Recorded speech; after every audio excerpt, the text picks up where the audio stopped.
say it ain't so. I will not go. Turn the lights on. Carry me home. Na na na na na na na na na na na na na na na na na. Keep your head still. I will go on.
I'm your host, sabrinasalvati. I'm your host,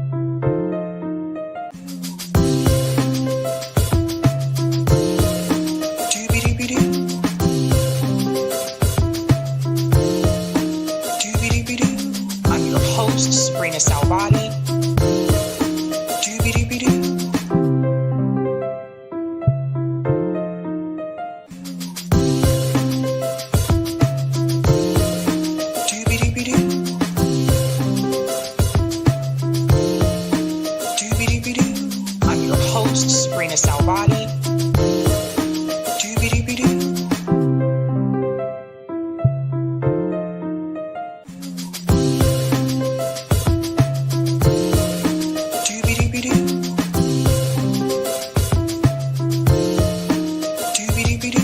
I'm your host, sabrinasalvati.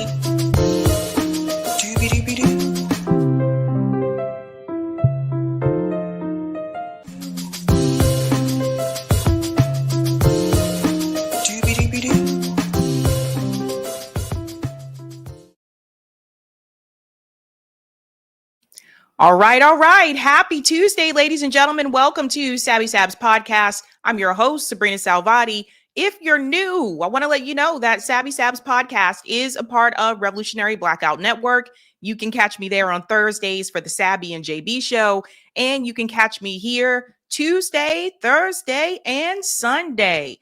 Welcome back, guys. Quick shout out to everyone watching on YouTube, Rockfin, Twitter, and Rumble.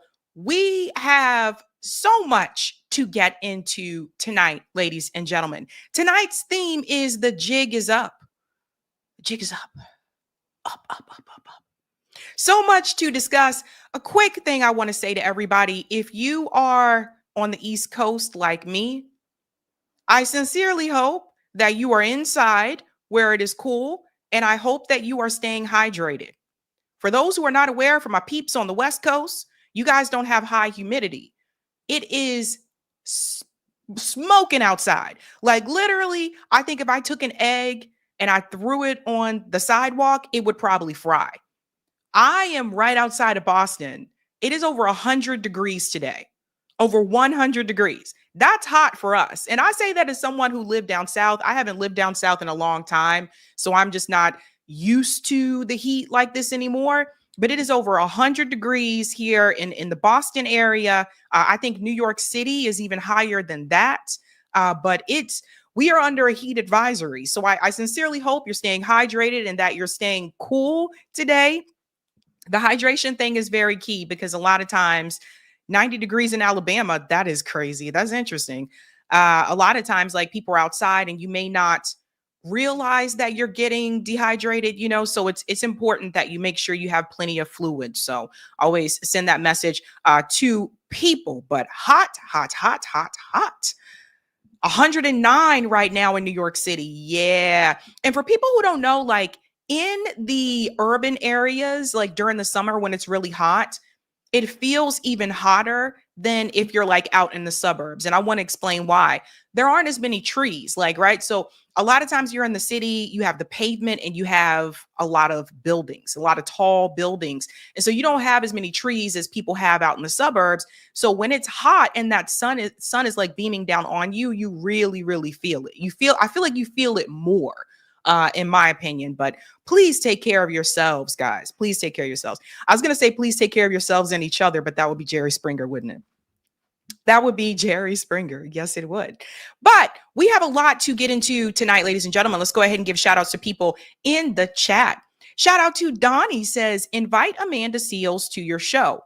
I would love to. I have no idea how to get in touch with her. If you know, let me know. Greetings, Sebastian. Salutations to you all. What is going on, Leary? Trump should have sided with Palestinians and Iran. His big, beautiful hotel would have been up and running. Interesting. What's up, Blockbuster? Says hi. Greetings, CBC voter. Says happy Tuesday, Sabby and Eric. What's going on, Warrior? Says let's go. Shout out to I Know Myself. Israel wants America to destroy herself, commit to a war it can't win, so that this dog can be off the leash. Interesting. Greetings, Lawrence says, F Israel and free Palestine. Shout out to Edward says, no more wars. No more. Greetings, Hannah says, I don't trust Netanyahu. Yeah, I don't either. Shout out to Lorez. Hi, Sab, Eric, Corey, and RBN fam. Voted no. On Substack, I already saw a post about how Israel claimed it was attacked after the ceasefire and will respond. Israel doesn't want peace. Watch ads and smash the like for Sab. Thank you. Thank you. Greetings, Thunder Buddy says, you know damn well Israel won't. Greetings, Daquan. Hi, Sabby. Does anyone know what happened to Iran's enriched uranium? Reports are they moved it ahead of the U.S. strikes. My hunch is that U.S. Israeli intelligence got their hands on it somehow. I don't think they got their hands on it. I think that Iran has been preparing for this for a long time, for years. So I think they always had a backup, where I don't know where it went, but I'm pretty sure that they were well prepared for this. Save that. We'll get into that when we get to that story, because there was just breaking news before I went live that is going to basically, go along with my evaluation of this whole conflict, because I think that this has been a win for Iran. And I'll get into that when we discuss the ceasefire and the breaking news that just happened, because it's all connected. But that's just kind of how I see it. I think this is a win for Iran. So you'll see. And hello, Les says, man, looks like I picked the wrong time to quit drinking. I'm sorry, Les. I'm sorry. Shout out to you. Sherlock says, reposted the stream. Thank you, Sherlock. And hi, Jimmy says, hi all. What's up, Jimmy Zim Zam? Okay. We have quite a bit to get into. First and foremost, let's go ahead and give a shout out to Sabby patrons, ladies and gentlemen. Thank you guys so much for doing the damn thing. If you are a patron, thank you. If you're interested in being a patron, I have 5 categories. We have ultimate. We have some sabinators. Check it out. We also have some Sabsters. Yes, we do. And we have Sabbies doing their damn thing as well. And we also have a group called members. All of their names, you can see them listed here. And you can also see their names scrolling across the bottom of the screen there on the ticker. And again, you guys, if you know of a cooler way I can display the patrons, let me know. I am open to ideas. Open. Okay. Oh, thank you, Diaz. Says, we love you, Sabrina from Spain. Hey, Espanol, what's up? Thank you. Thank you so much. So sweet. International viewers. I'm an international player from the Himalayas. All right. Let's go ahead and show you that beautiful thumbnail, ladies and gentlemen. I'm trying not to get too silly. Earlier on, what are we discussing tonight? Again, the theme is the jig is up. Tonight, we are discussing Iran and Israel ceasefire, a win for Iran. I am going to break that down for you and explain to you why people in Iran are out in the streets celebrating as we speak. So we'll get into that, plus that breaking news that is connected to that story. We're also going to discuss, oh, buddy, things are happening over in Magaland. Things are happening. Marjorie Taylor Greene calls out Donald Trump. And she's been on a rampage lately. I don't know if somebody slipped something and Marjorie's like Kool-Aid or what. I don't know what's going on, but MTG is being very vocal, not just on X, but also in interviews that you will see tonight. She is not happy with these wars. And yeah, this is part of that MAGA split that I was talking about. We're also going to discuss big night if you are in New York and if you still support the progressive strategy of going through the Democratic Party. Tonight is the primary for Zoran Mondani and Andrew Cuomo. So we will be able to show you at least some of those results here on the show tonight. So people have already gone out to vote. The polls, I believe, close at 9 p.m. So what will happen there? And I'm going to tell you my assessment of that situation. We're also discussing Amanda Seales is right. Amanda Seales is calling out Kamala Harris supporters who I guess vehemently have been coming after her because they're saying that this would have never happened. This Iran conflict wouldn't have happened under Kamala Harris. And Amanda is telling them they're wrong. And tonight I'm going to show you evidence that actually backs up what she says. Last but not least, this one is a big one here. I think we need to start paying attention to this phenomenon, the home renter crisis. Now, I know before we've talked on the show about how it's difficult for people nowadays to buy a home, right? So I've talked about that before, but there's another crisis that's going on with the home, ownership. And that is just sincerely that some of these people living in these homes they don't own these homes. And we'll get into all of that, ladies and gentlemen. And I sincerely hope that is not a trend that continues because people need to be able to have home ownership. That's one of the most important ways that you can establish some type of generational wealth. So we'll get into that as well. If you have not done so, ladies and gentlemen, please be sure to smash that like button. And if you're new, don't forget to like, sub, and share like a Care Bear. Yeah, it was so hot today. I'm like, look, I'm just putting on this little tank top. I'm putting on the tank top. Yeah, putting on the tank top. Wavy said, I voted in Queens today. Yeah, and when we get to that story, I'm going to explain to you guys like what this is really going to come down to. Because a lot of the older voters tend to lean more towards Andrew Cuomo. And a lot of the younger voters lean more towards Zoran Mondani. So it's really going to come down to turnout. Now, just keep in mind, this is just the primary. So I'll give you my assessment there. The theme, ladies and gentlemen, is the jig is up. It's up. It's over. And that applies to our very first story as well here about the housing market. Someone sent me this story. You guys have got to hear this. So we know that millennials and Gen Z have not been able to buy homes at the same rate as our parents, right? So I'm a millennial. There are some of you watching that are Gen Z, but I think a lot of you, according to my YouTube analytics, a lot of you are millennials, right? So we have not been able to do that because our wages did not adjust for inflation. We're getting paid less than we should get paid, basically, if we were to be on the same level as our parents. So I've talked about that before, that the housing crisis in this country continues to increase, and it's a problem. And I don't see this problem being fixed. And I also don't think that this is the answer either. Did you know that many of these individuals living in the suburbs, living in these homes, don't own these homes? We have another crisis that is happening in this country, and that is home renters, people who are renting homes because they can't afford to buy one. Let's go ahead and get into this clip here, ladies and gentlemen. America's suburbs undergoing a transformation. We're priced out of the market right now, and we're not the only ones. The dream of owning the house with the white picket fence increasingly giving way to white picket renters. In Lake Villa, Illinois, outside of Chicago, engineer Andrew Decker earns a six-figure salary and only wishes he and his fiancée could buy a home. You could buy a house tomorrow if the price was right, if the interest rates were where they needed to be. But mortgage rates are near 7% and home prices at record highs. Since the pandemic, the median single-family home price has soared almost $100,000, now topping. Pause.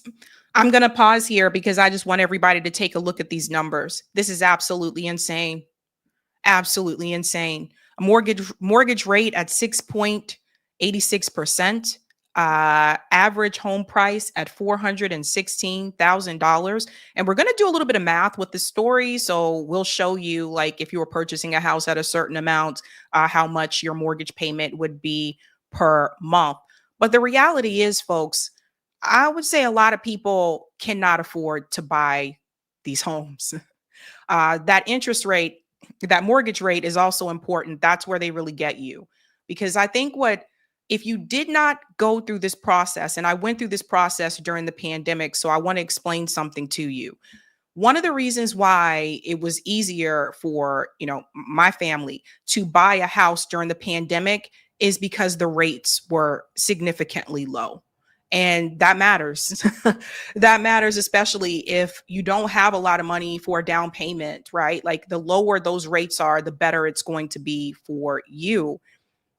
But I noticed something. Like, we purchased in 2020. We went through a first-time home buyer program, which was very educational, but also a pain in the ass. I was just gonna be honest with you. It was a lot of work. And what I will say is that if we would have waited until that same month in 2021, would have not been able to buy a house. That's how quickly the home prices started to increase. And I live in Massachusetts, so I think you guys know Massachusetts is an expensive state. Like, it's not cheap here, especially for those of us in the Boston area, right? So there's no way. I can tell you today, there's no way I would be able to buy a house today. So what we have noticed is that the same type of house that we have in our neighborhood, they are now selling this home, like, down the street for $200,000 more, which makes absolutely no sense. It's not worth $200,000 more. That's how much these homes started to increase after the pandemic. So what is happening is that there's another crisis across the country where a lot of these people that are living in these homes that you may think own those homes, they're not owners, they're renters. So let's talk about private equity and developers for a second. A lot of times what you see happening is private equity they're buying these homes and they're renting them out. Or you have millionaires, you have billionaires, you have investors who are buying single family homes and they're renting them out. So for some people, especially if you have children, for you, this may be the closest thing you can get to, having a house. If you want a home, you want a backyard, you may pursue this option of renting a home so that you can have those types of amenities, or so that you can have a good school district. That's another reason why people may choose to do this. The point is this, folks, in a country as wealthy as the United States of America, this shouldn't even have to happen. People should be able to own a home. So that's how you know the American dream has slipped away. $400,000. How is that changing the suburbs? Well, basically what you see is that renting obviously is a much more economical option than buying. And developers have seen this trend that started in 2021 with COVID, and they've really built a surge of apartments. According to new analysis of census data, renting in the burbs is surging so much, 203 suburbs across the country are now majority home renter rather than homeowner. That is absolutely insane. So the majority of people, 203, the majority of people in those areas do not own the home that they are living in. They are renting. What has happened to this country? No way that this should be able to happen. In 15 suburbs, the number of renter households more than doubled between 2018 and 2023. I don't see any end in sight. I really don't. And I foresee it getting worse and worse over the next 5 years. Renters like Andrew Decker left wondering how they'll ever be able to buy their piece of the American dream. Christine Romans, NBC News. We thank Very crazy things that are happening here in this country. And by the way, I'm seeing this happen to people that have a college degree as well. It's not just people who, let's say they may have like a blue collar job or something like that, or let's say they did not go to college. No, this is applying to people that are graduating with degrees too. Because another problem that they're running into is, especially if they have student loans, now they have student loan debt. So it makes it more difficult. If you already have debt, it makes it difficult for you to put money aside for a down payment for a home. And as long as you have that debt, you're looking at becoming like forever renters. But here's the thing. I want to tell you a little tidbit. This is exactly what elites want. They don't really want us to own anything. They want us to be forever renters. Why do you guys think, if you look at a lot of the cities, it's happening here in Boston, Cambridge, Somerville. I noticed this also when I was in DC recently. Why do you think these cities are removing more parking spaces on the side of the street and they're putting in bike lanes? Yeah, it's to be nice to the bikers, but it's also because they're trying to limit driving. They're trying to limit, they want to create what they call walkable spaces. And some people refer to them as 15-minute cities, but they want to create walkable spaces. So it's like everything that you need is right there. And we have that here in Cambridge, Massachusetts. There's an area called Kendall Square. That's what that has become. I remember when it wasn't that way, when I used to live over there in Kendall Square. So they have these tiny micro apartments that they just throw up very quickly. I would say the infrastructure, not too great, very thin walls. You can hear everything. They have the bike lanes, no parking spaces, removing the parking spaces, but then everything that you need is supposed to be right there, right? So you'll have like your Trader Joe's, you'll have your spin, your spin cycle studio, the juice bar will be there. And it's interesting. It's like they'll put in a Trader Joe's as if everybody shops at Trader Joe's. This is like, instead of other like supermarkets. But the idea is that everything is supposed to be within a 15-minute walking distance. And so everything that you need is right there. Thus, you have no reason to go anywhere else. It's happening here. I saw it happening in DC. It's happening in other cities as well. And again, it's like the elites, they don't want you to own anything. Now, this is also happening in Arizona. Arizona, isn't as dense, as the eastern part of Massachusetts. There's a lot of land in Arizona, but look at what they're doing there as well. Again, forever renters. Turn to this. It's new for you this morning as we continue our coverage on housing right here in Arizona. There just simply are not enough new homes being built for every family who needs one here. And considering the number of people moving here, an idea born in Arizona is offering more options for those who choose to rent. The first thing I thought was there's no way I'm going to afford it. And then when we went over the rent and everything like that, and it compared to what you would be paying for an apartment. When Jim Gabarzik put his East Valley home on the market last year, it sold fast. Your dog has room to groove. Yes. It's just like with the private backyard. During the day, I can leave the patio door open. And because of his dog Diesel, Jim knew apartment living simply wouldn't work. That's a walk-in Yes. closet. Are you kidding me? Oh, yeah. Oh, this is really great. So they landed here, happily, at Avia Enclave in Mesa. The main thing was just like the height of the ceiling. I mean, when you walk in, it makes it seem so open. But again, going back to the apartment, you don't get these ceilings. And it still has that, new smell in it. Oh, yeah. Nobody above, nobody below. Now, everyone, take a good look at this gentleman. He's older, right? Like if I were to guess, I would say he's probably like what, late 40s, early 50s. This is not someone who's like in their 20s or early 30s, I would say, right? Like I'd probably say like late 40s or whatever. He is renting his home. This is a part of another phenomenon. Apparently, this is happening in Arizona, but it's happening in other places as well. Build to rent homes. They are building homes with the sole purpose of you renting them, not buying it. Again, I just feel like the elites really don't want you to own anything. Like they want that to go away. And this is what I've been trying to, when I bring up reparations, this is one of the reasons why I heavily push that, not just because it is a debt that is owed, but also because of this. You have to be able to establish generational wealth in this country. And when you look at the debt that was owed to descendants of slavery, that did not happen, right? And this is why, when I talk about like wealth inequality in this country, what's the saying? When America gets a cold, Black people get the flu. So when we talk about income inequality, remember who's always at the bottom. It's the Black community that's at the bottom. So if everybody is renting these homes, you're not establishing generational wealth. It also interferes with your net worth. Now, what does that mean? Well, net worth is what you own minus what you owe. Now, let's take me, for example. I have student debt. I have college loan debt. I have college payments that I still make till this day. So imagine if I didn't own my home and I was renting this house.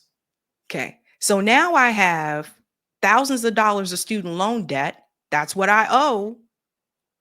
And I am renting this house. My net worth is probably going to be in the negative because I don't own anything.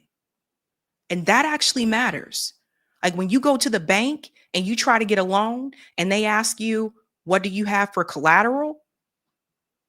Do you own anything? This is the type, and I really feel like the high schools changed over the years. My parents, I feel like they were taught life skills when they were in high school. This is what schools should be teaching. They really should teach you when you are a teenager about net worth, what it means to own a home, how to go into that process. They need to teach teenagers about building and establishing credit. And from what I understand, my parents said they used to teach those things. You know what happened? Baltimore, the city of Baltimore, they cut those programs, just like they cut the woodshop program. They cut a lot of those programs and they said, nope, if you want to learn those things, you have to go to a trade school. It's always about money. Always about money. Let's continue on. Nobody on the sides. And because more homes are needed to accommodate all of the people moving to Arizona, more build-to-rent developers are cashing in on the concept. When you bring up supply, does that help? So I think that helps with affordability issues, it helps with demand issues, and definitely feeds the supply. It's an idea that started in Tucson when the real estate bubble burst back in 2008. A group of Arizona entrepreneurs built some single-family rentals, figuring people with bad credit would show up. Instead, they found renters with good credit who didn't want to buy a house. And by 2012, that group formed Next Metro Communities. And the idea is for people who really love the lifestyle of a home, but they don't want a mortgage or being tied down to a location for some reason or another. I talked with Jackie Petrolakis, Next Metro's Executive Vice President of Marketing and Investor Relations. You can sit on your front porch, you can sit in your backyard, you can enjoy common areas. It is definitely the best of both worlds. Now several. But you don't own it, right? Like you still are a renter. And when you're renting, you have to abide by certain rules. I think you all know this, right? I don't like this idea. I don't like this project that's happening here in Arizona. I think it sends the wrong message because we should be inspiring and helping people become home owners, not home renters. I just don't know where we're going as a society. Let's continue on a little bit here. Local and out-of-state companies are developing these build-to-rent communities across the country. Who lives here? Primarily professional millennials, people who will call midlife transition. Maybe it's a couple's just starting to have a family or a single Maybe they've just been divorced. They've lived in a single family home for the last 10 years. And no way do they want to go to big box living. And it started right here in Arizona. It did. Arizona is the epicenter for build to rent. Okay, so Yeah, I don't like it, guys. I don't like it at all. I know there were at one point there were a number of people that were moving from like Massachusetts, New York to Arizona because homes were cheaper there. And now it's just interesting that it's Arizona that's establishing this build to rent program. So let's do a little bit of math, okay? Just to show you what things would look like for you. Housing market predictions in 2025. When will home prices drop? Let's go ahead and play around with this a little bit. And I think I lost my, oh, where'd the chart go? There was a chart here. It disappeared. Monthly payment? I don't know what happened. It was there a minute ago. Oh yeah. Okay, so the search options. So this is based on this zip code. We're going to do some changes here, okay? So I'll just show you we'll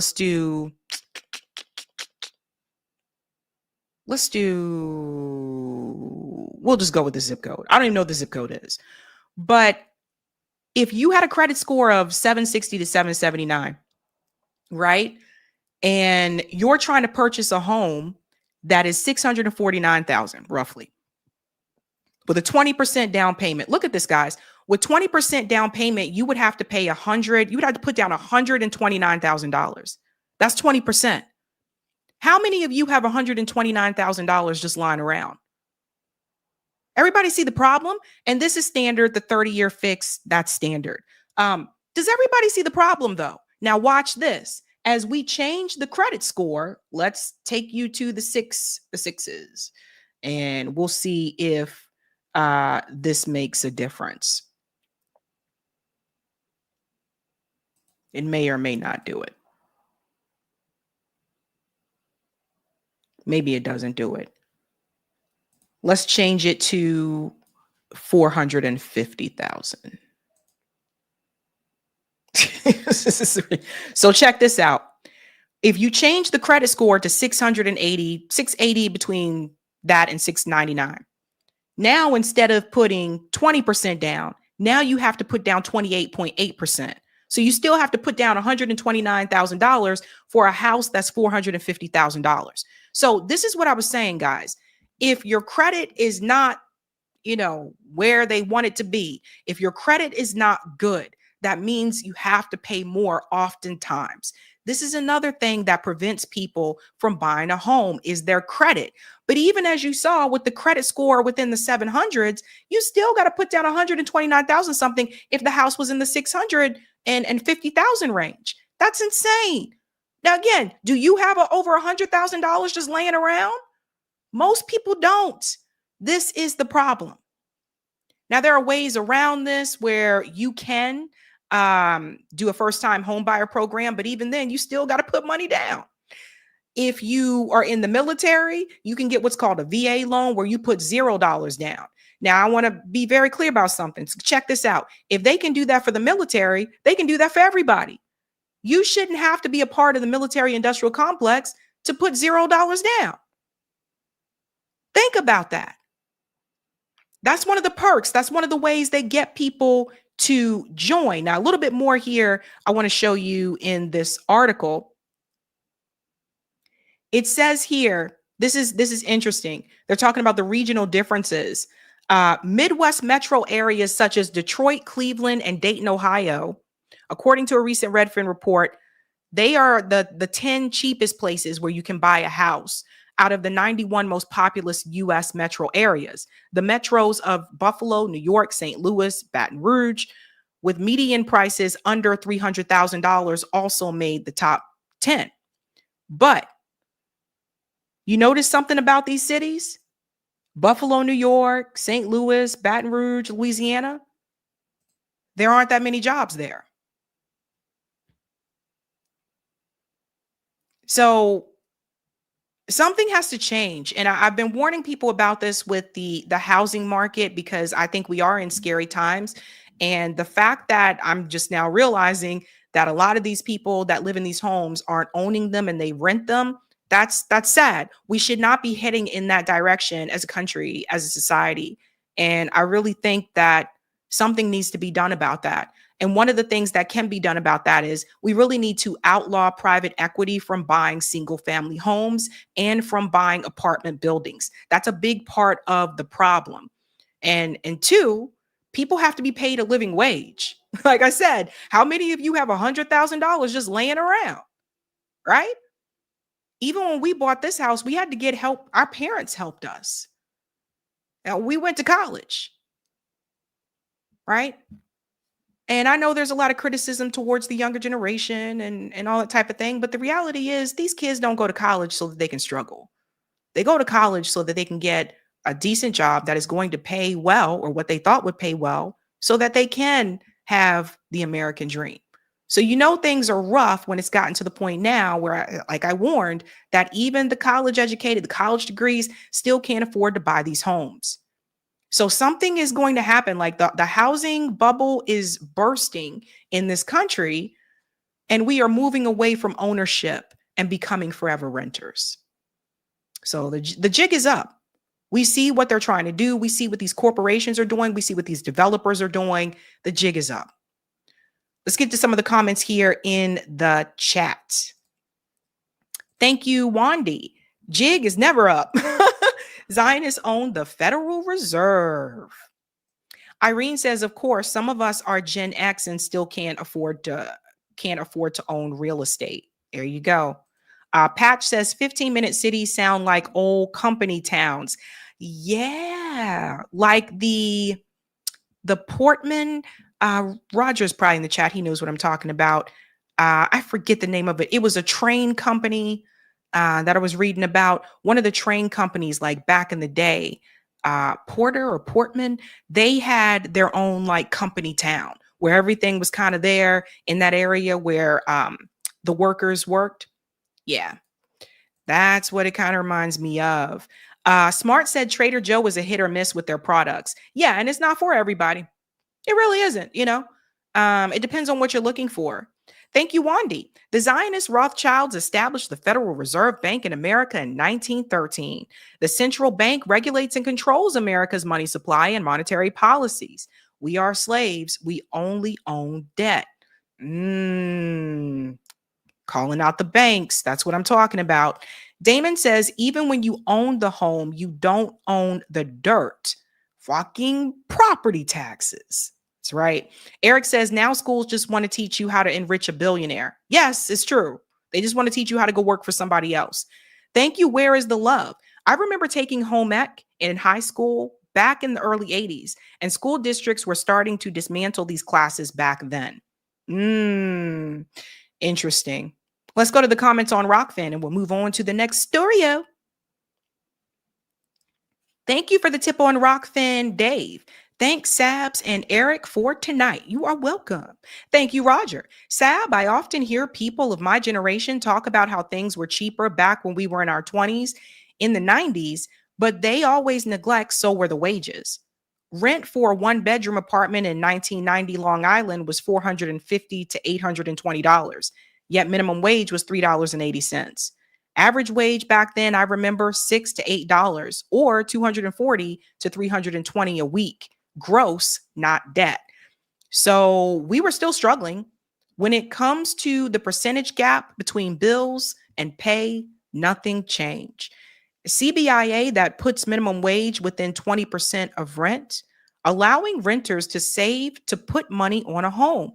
How about we just outlaw private equity, period? Yeah, man, private equity, that's a big one. I gave a talk about that at the Community Church of Boston, because that one is it's scary. Thank you, Aaron. Everyone gets mad at me when I say they make us fat, lazy, and complacent. There you go. There you go. Okay, we are moving on to the next story. If you haven't done so, smash the like. Thank you. Okay, this one's interesting. So apparently the jig is up, because I never thought I would see Marjorie Taylor Greene come out so heavily against what Donald Trump is doing. And she has kind of been on a tirade for the past 2 weeks, maybe 2.5 weeks, actually. She's been on a roll. And Thomas Massey as well. And Thomas Massey is being heavily attacked by Donald Trump. MTG, not so much. But she is saying some things I think people need to hear. And she is being very loud and clear about what she voted for. And apparently, this is not it. Here's a clip of her on Steve Bannon's show. Check this out. Like I said, she's on a roll. You know, I didn't sleep better after neocons and warmongers talked this administration into entering a hot war that Israel started. After Netanyahu barely won a vote, Steve, barely won a vote by 2 votes in order to stay in power the day before Israel attacked, an unprovoked attack, Iran. Now, I'm not making apologies for Iran. I have no investment in the terrorist regime of Iran. But the reality is no American slept better after America bombed Iran, because all of a sudden we now have threats on our homeland. We now have warnings from our State Department for Americans overseas. Qatar put out a warning to Americans to shelter in place. Americans in Israel are terrified for their lives, as well as Israeli people are terrified for their lives because bombs. Let me just say something here. Notice how everybody else is terror except for Israel. Right? Oh my God. Let's go on. Been falling in Israel. And as where, you know, and Americans all over the world are seriously questioning, is this going to be World War III? So no, I didn't sleep better, regardless of Mark Levin's silly name calling. And I don't think any American is sleeping better after this, Steve. Okay, Marjorie Taylor Greene there, very vocal, not too happy about what's happening with these wars. And like I said, she is going on a rampage. Here's a tweet from her earlier. She said this: I spent millions of my own money and traveled the entire country campaigning for President Trump and his MAGA agenda and his promises. So first of all, let's pause there. I didn't know she was spending her own money. Sounds like she should demand a refund. Goes on to say, no more foreign wars. Oh, and Trump's MAGA agenda included these key promises: no more foreign wars, no more regime change, world peace. And this is what the people voted for. Only 6 months in, and we are back into foreign wars, regime change, and World War III. It feels like a complete bait and switch to please the neocons, warmongers, military-industrial complex contracts, and neocon TV personalities that MAGA hates and who were never Trumpers. After the bombs were dropped, we were told complete success and Iran's nuclear capabilities were totally wiped out. Then it quickly turned into Iran's nuclear facilities partially damaged. And now it's, we don't know where their enriched uranium is. Let me be very clear. My children are 22, 25, and 27. I will literally fight anyone for their future. And their future and their entire generation's future must be free of America-last foreign wars that provoke terrorist attacks on our homeland, military drafts, and nuclear war. I am fighting for them to have a future where they can afford to buy a home, afford insurance, invest for retirement, enjoy life, retain their God-given freedoms, afford to raise a family under their Christian faith, not be in debt, safety, and security. And not have our own taxpayer-funded government destroy it all. Contrary to brainwashed Democrat boomers, I think she means what? Contrary to what brainwashed Democrat boomers think and protest about, Trump is not king, MAGA is not a cult, and I can and do have my own opinion. Well, damn.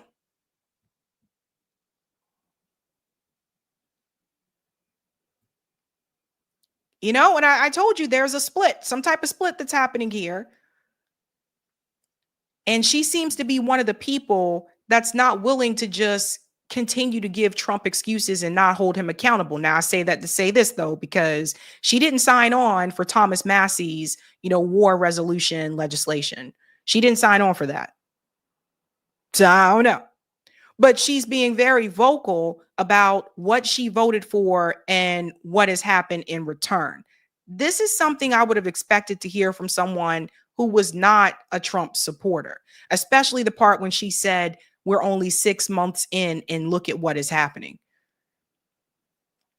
So something's happening there with her. Now, does that mean that she will not continue to support Donald Trump? No.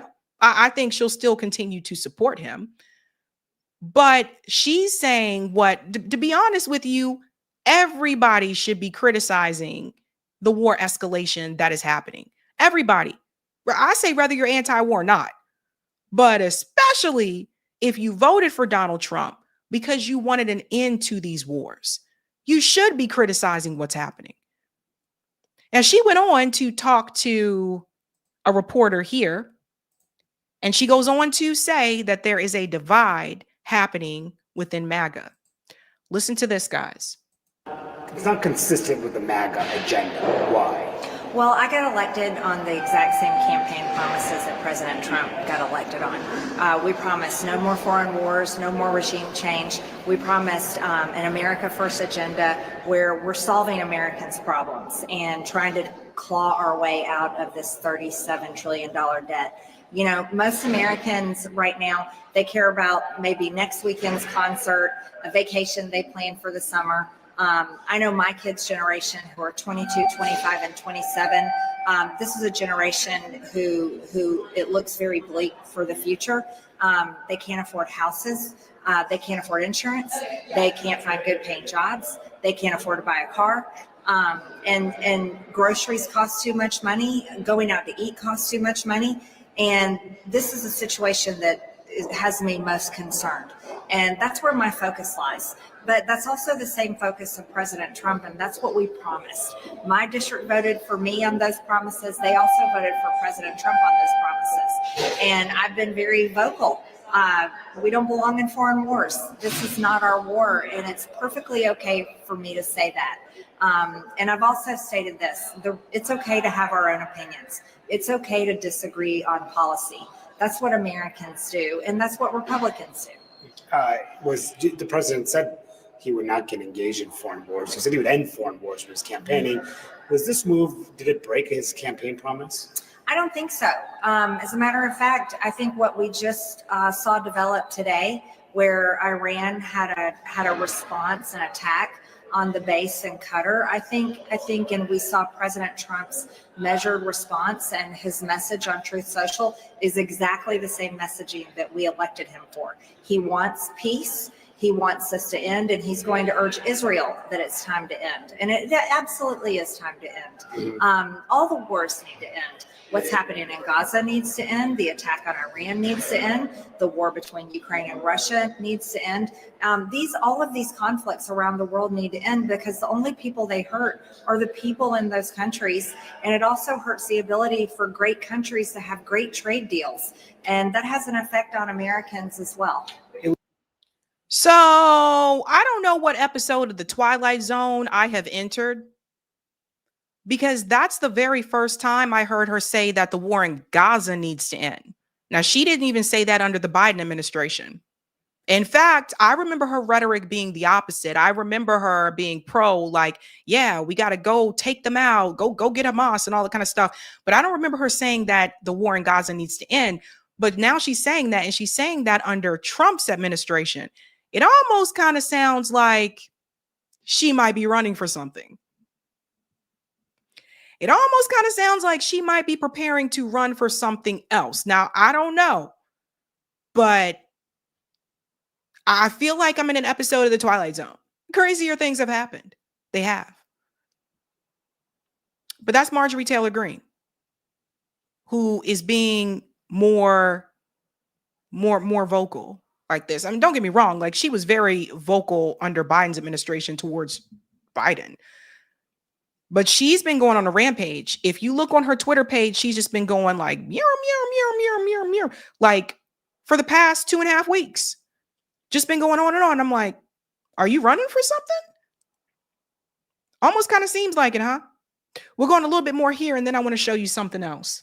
When you hear Republicans, including in the White House, say that this needed to be done to stop Iran from developing a nuclear weapon, because that could threaten America, what do you say to them when they're warning that if you guys didn't act, if the U.S. didn't act now, it would lead to more danger to Americans? Well, I have to preface with first, we haven't had a classified briefing yet. We're supposed to get one tomorrow, and I haven't been in a skiff and seen the information. But I will say this. We have been told these things over and over and over again for decades. We were told there was weapons of mass destruction in Iraq, and there wasn't. And thousands of Americans were killed there, and thousands of Iraqis were killed. Many people were killed. We have people suffering today with terrible PTSD and lifelong injuries from these wars that we should have never gotten involved in. They were pointless. And so many Americans are very wary when all of a sudden the news comes on and it starts saying why we're attacking a country, when most Americans are walking around, they're not thinking about Iran. They're not worried about a Houthi, and they don't even know what a Houthi looks like. They're not worried about what Russia is doing. They're very much focused on their American life and their American problems. And that's exactly what they should be focused on. And I think it's important to have this dialogue. It's critically important. We're $37 trillion in debt, and we have a lot of problems to fix, and that's what I want to focus on. So it sounds like you're...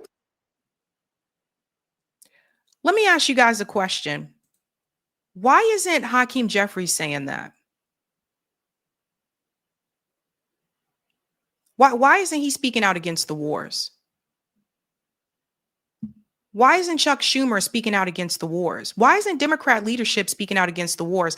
And the reason why I ask this question, and we all know they're all bought and paid for, right? Like, I don't believe she takes money from AIPAC, but we know Hakeem and Chuck do, and they're the leaders of the Democratic Party.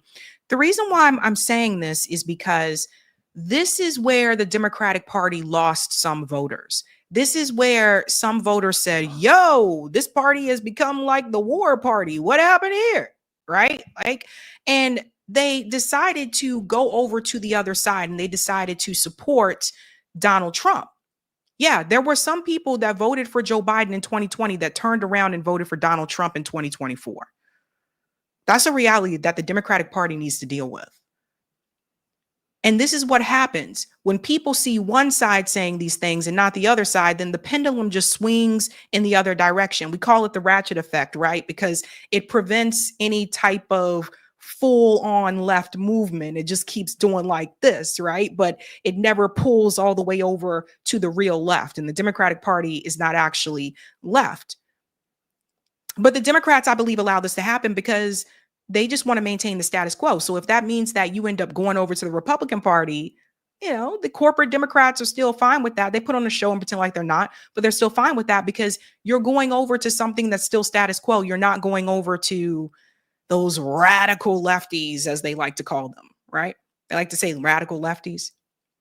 Now I bring this up to say this. Thomas Massie, similar camp. Thomas Massie came together with Ro Khanna. And this is wild, fam. They were on Face the Nation. Thomas Massie wrote a war powers resolution, which basically, long story short, I'll tell you so that you don't have to look into this yourself or read all of that yourself, basically saying like, no, we're not doing these wars. That's it. The U.S. is not getting involved in these wars. And he was able to get bipartisan support.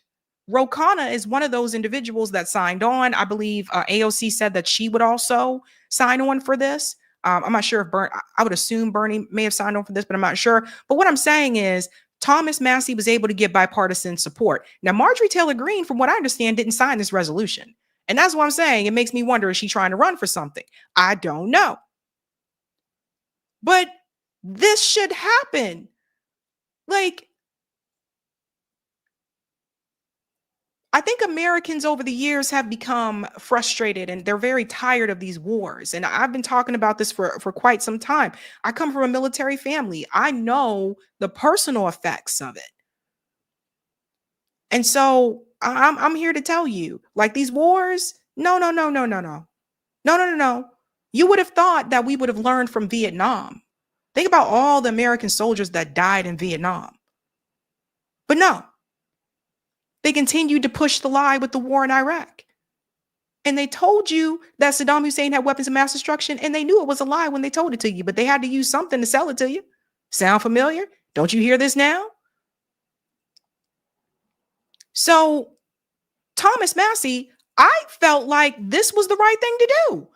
I felt like, okay, someone's taking the lead here. They're trying to do this bipartisan. He went on to say this: our war powers resolution has 57 co-sponsors. Whether you like it or not, Congress will not be voting on U.S. hostilities in Iran. Under the War Powers Act, the president is required to withdraw from hostilities in Iran within 60 days plus 30-day extension unless he gets a vote of Congress. So Thomas Massie is a libertarian, and libertarians, from what I've seen, they seem to be very consistent when it comes to being anti-war, right? Regardless of what the country is. I'll give them that. I think they're very consistent about that. But oftentimes what happens is that libertarians end up running in the Republican Party or joining along with the Republican Party, like Thomas Massie did, right? Libertarian Party is a third party. Now, Thomas Massie was on CNN talking about this, and I want you to hear this. Watch what this doofus on the left says. He really tries to push the weapons of mass destruction line. Check this out. And the notion that this isn't an act of war, I find ludicrous. This is a hot war. There are two nations, Israel and Iran, trading volleys of missiles every night, every day, and we're co-belligerent now in this war. I mean, the vice president went on to say that they needed to act now because there was a narrow window. And if they waited, it could have been too late. And they needed to stop the proliferation of weapons of mass destruction. Do you not share that concern? Where have we heard this before? We have a CNN commentator who is seriously trying to scare us with the weapons of mass destruction line again. Does he forget that Thomas Massie was alive during the Iraq War? Does he forget a lot of us were alive during the Iraq War? Is he serious right now? Are you seriously going with the weapons of mass destruction line? You see what they're trying to do? And I know some people, and I've been talking to people about this, some people feel differently about Iran than they do about Gaza. And I'm just here to wake everybody up and tell you to shake everybody and to wake you up and to say, guys, be very aware of what they will do to make you support a war. They were able to convince a lot of people that we needed to go to war with Iraq. They said Saddam Hussein had weapons of mass destruction, but they showed you no evidence. They're over here telling you now that Iran is building a nuclear weapon, but they show you no evidence. They just keep talking about these things. I've heard Iran has been building a nuclear weapon ever since I was a kid. And every time they told you they were 3 weeks away or a couple days away since the 90s. So be very much aware. Because here's the thing. I noticed the moment that Donald Trump decided to strike Iran, CNN and Fox News were applauding him. They love you when you go to war. They love you when you bomb civilians. They love you when you kill innocent people abroad. To them, that's presidential. And to some of the commentators, they may not feel that way personally, but that's the script that they're supposed to read. And that's how they got that job. Because if they start saying something different, they're gone. Think about all the people that opposed the Iraq War that lost their jobs in media because of it. Let's not forget Phil Donahue, who was a talk show host. He wasn't even on network news, but he was a talk show host. He was against the war in Iraq. He lost his job. Now, I don't know where Phil is today. But if you see Phil, Phil, tell Phil I said what's up. You can think about the music industry as well. Don't forget, some of us are old enough to remember a group called the Dixie Chicks. I think now they just Chicks. But the Dixie Chicks was canceled because they were against the Iraq War. I remember people taking their CDs and throwing them on the ground, burning their CDs. The Dixie Chicks couldn't get a concert booked in certain venues, and they seriously canceled them. And I got to say this, whether you like country music or not, the Dixie Chicks were probably, particularly at that time, one of the best country music acts I saw. I thought that they were phenomenal, very talented. But they said the Dixie Chicks got to go. So we always got to remember the ones that were brave to speak out against it when it wasn't popular to do so. So he's trying to push the weapons of mass destruction. No, I don't share that concern. But I have another concern, and that is that 3 bombings to neutralize Iran may turn out to be the 2025 version of 2 weeks to slow the spread. This could turn into a protracted, prolonged engagement. And I'm here to represent the base of the MAGA party that got Trump elected. Most of us were tired of the wars in the Middle East and Eastern Europe, and we were promised that we wouldn't be engaging in another one. Yet here we see this happening, and there's the president and the administration say, "Oh, we're done. We've had our little bombing, and now this is over." But what happens if this drags on between Israel and Tel Aviv gets pummeled by Iran? Is President Trump going to say we're going to sit by and not do anything in that instance? I'm leery of this given everything that's happened before. Yeah. I mean, he knows. Like we all know. We know how this ends, right? We know how it ends. So Thomas Massie being very vocal, and because of that, Donald Trump came after him. So Thomas Massie shared this and he said, Trump declared so much war on me today, it should require an act of Congress. He goes on to say here, Congressman Thomas Massie of Kentucky is not MAGA, even though he likes to say he is. I'll tell you, this shit is wild. Actually, MAGA doesn't want him, doesn't know him, and doesn't respect him. He is a negative force who almost always votes no matter how good something may be. He's a simple-minded grandstander who thinks it's good politics for Iran to have the highest level nuclear weapon while at the same time yelling death to America at every chance they get. Iran has killed and maimed thousands of Americans and even took over the American embassy in Tehran under the Carter administration. I think people should look more into that story, by the way. We had a spectacular military success yesterday, taking the bomb right out of their hands. That's false. And they would use it if they could. But as usual, and despite all the praise and accolades received, this lightweight congressman is against what was so brilliantly achieved last night in Iran. Massie is weak, ineffective, and votes no on virtually everything put before him. Rand Paul Jr., no matter how good something may be, he is disrespectful to our great military and all that they stand for. Jeez Louise, he went on a tirade here. Bear with me, guys.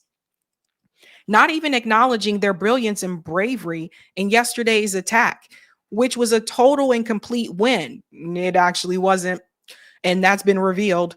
Massie should drop his fake act and start putting America first, but he doesn't know how to get there. He doesn't have a clue. He'll undoubtedly vote against the great, big, beautiful bill, even though non-passage means a 68% tax increase for everybody and many things far worse than that. MAGA should drop this pathetic loser, Tom Massie, like the plague. The good news is that we will have wonderful American patriot running against him in the Republican primary. And I'll be out in Kentucky campaigning really hard. MAGA is not about lazy, grandstanding, non-productive politicians, of which Tom Massie is definitely one. Thank you to our incredible military for an amazing job they did last night. It was really special. Make America great again. So that was Donald Trump coming after Tom Massie. And as you can see, he wants to primary him. They want him out of there. You don't get in line, they want you out of there.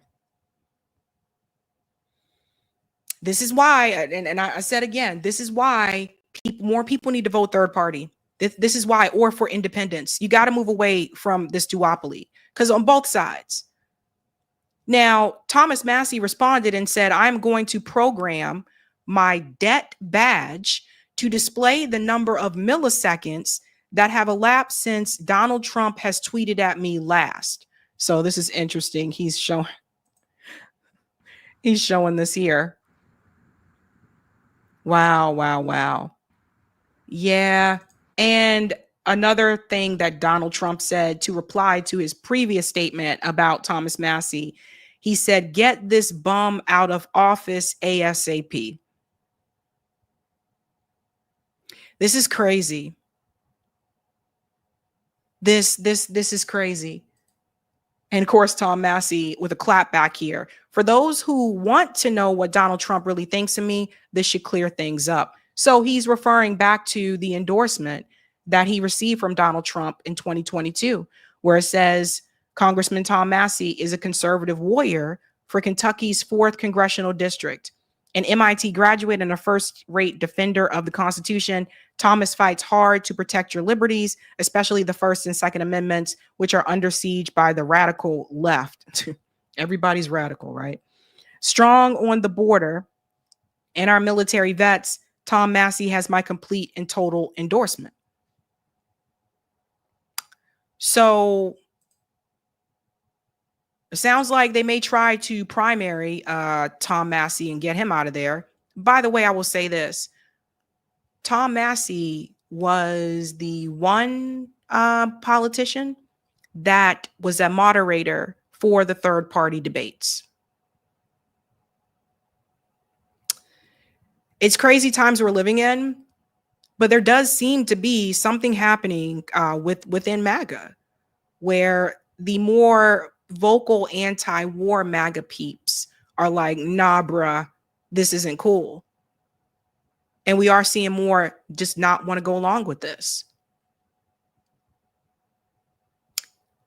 Interesting times. Let's go to some of the comments here in the chat. Thank you, ladies and gentlemen. Darius says, I'm sure she's running for president in 2028. It makes me wonder because she sounded like the way she's talking sounds like she might be running for something. Crystal said, Massie won't vote on Trump's ugly bill either. There you go. Thank you, Mark. Hey, Sab, I like MTG better than AOC. Interesting. Thank you for this one. MTG could be in a remake of 1 Million Years BC. She's Black says, yep, she's definitely going to run because she's definitely a Zionist. Patrick says, it could also be that they know Israel is losing long term. That's an interesting point. Thank you, Aaron. Who cares, Sabby? Say Palestine. I hear you, Aaron. I hear you. Thank you, Jean. Jesuits are working on reparations to Afro-Americans. Oh, do tell. Send me an email about that. Thank you. Aaron says Mossad blackmail. Danny said, explain what a CD is for Gen Zers, Sabby. Oh, a compact disc. I think they know what a CD is. I think they know what that is. Thank you. Roger says Phil Donahue died last August. Oh, I'm so sorry. I didn't know. I did not know. Well, he went out like a champ. Thank you, Aaron. Your show pacifies me and helps me sleep. I'm not alone. I'm not alone. Thank you. Wandy says Al-Qaeda that killed 3K in September 11 allies with the USA and Israel today. Massie is MAGA. Trump is MIGA. Thank you, China. MTG tweeted today, American President JFK was assassinated in 1963 for opposing Israel's nuclear program. I'm surprised her being a Republican. Yeah. Well, Rick Sterling, journalist Rick Sterling, he's the first one I saw that published that story. I interviewed him about maybe 1.5, 2 years ago about that. Yeah. She's on a roll, isn't she? Thank you, Anthony. I remember the Dixie incident censored. Does the U.S. need the Middle East unstable, restrained, non-nuclear? The U.S. wants the oil. And they don't want Iran to have Iran and also there's along the strip, the Gaza Strip too. They want the resources. That's what that's about. That's why Biden said, if there wasn't an Israel, we would have created one. And thank you, GDNPB. Somewhere in Texas, a village is missing their idiot. Is the great line that got the chicks canceled. That is when I first heard of them and thought it was perfect. Yeah, I remember that. All right, let's go to part 2. Corey Eric of Type VNC. If you have not had a chance to do so, ladies and gentlemen, smash the like button. If you're new, don't forget to like, sub, and share, just like a Care Bear. We are moving on to this crazy story. Thank you, Roger. Watch how you say MIGA. Be quiet, Roger. MTG could be Senate seat 2028. All right. Okay. Let's get into some breaking news, okay? So this ceasefire that happened, this ceasefire. So a couple of things happened. Monday evening, it was quite chaotic. It was quite chaotic because first, there were a number of tweets and posts that said that there was a ceasefire between Israel and Iran. Now, we're going to go through a couple of things to show you that Iran said something different on their end and what happened through the night. And then I'm going to show you what was revealed earlier today, which does not look good for the U.S., and it damn sure does not look good for Israel. When we talk about this ceasefire, I consider this a win for Iran. And the reason why I consider it a win is because Israel requested the ceasefire. Iran did not request it. I think that Israel bit off more than it could chew. So Iran, and as you'll see, people in Iran are celebrating in the streets right now. So when we want to talk about who really made out the best here, and when we get to the breaking news, you'll see it was Iran. Now, it started with military bases in the Middle East were attacked by Iran. Now, they did warn that if the U.S. were to enter this conflict, that this is what they would do. So we'll get into this. These are some of the bases that were attacked. The bases were already evacuated, from what I understand, before those attacks went through. So again, you know, the U.S. knew that they were going to get the people out beforehand. They were already prepared for that. But this is what started it off. Also saying no casualties in the attack on the U.S. military base either. So it would seem that maybe, and we hope fortunately, none of the missiles actually hit the ground. So, yeah, those bases there, the people were already evacuated. The U.S. knew about this. And like more and more people are starting to call out the way that these events did unfold. And then Monday evening, we see these messages from Donald Trump on Truth Social, where he announced that there was a ceasefire between Iran and Israel. Let's go ahead and get into this clip here, and we'll break this down. Ambassador, I've just been alerted to a post from the president. We were discussing his messaging. This is brand new. The caveats are the president of the United States has just posted a news of what he's calling a ceasefire. We don't have fact checking yet or statements yet from other parties. So you're learning this along with our audience. I'm curious your reaction. I'm going to read. This is also a Truth Social post from President Trump. He says it has been fully agreed, again, claims by the president, quote, by and between Israel and Iran, there will be a complete and total ceasefire in approximately 6 hours. And then he says that will go on for 12 hours, quote, at which point the war will be considered. And the president, in his style, writes in all caps, ended. Again, reading further from the news statement moments ago, quote, officially Iran will start the ceasefire, and upon the 12th hour, Israel will start the ceasefire, and upon the 24th hour, an official end to what he is calling this 12-day war, which will, the president says, be saluted by the world. And he goes on to include other details. So that ceasefire was supposed to begin at midnight, right? So let's talk about what happened after that. So he announces this on Truth Social, and people shared it, of course, on X. Of course, eventually made its way to network news. And then people were a little bit confused because he announced the ceasefire, And Israel and Iran were still attacking each other. And I'm going to keep it real here. We're going to be real about this.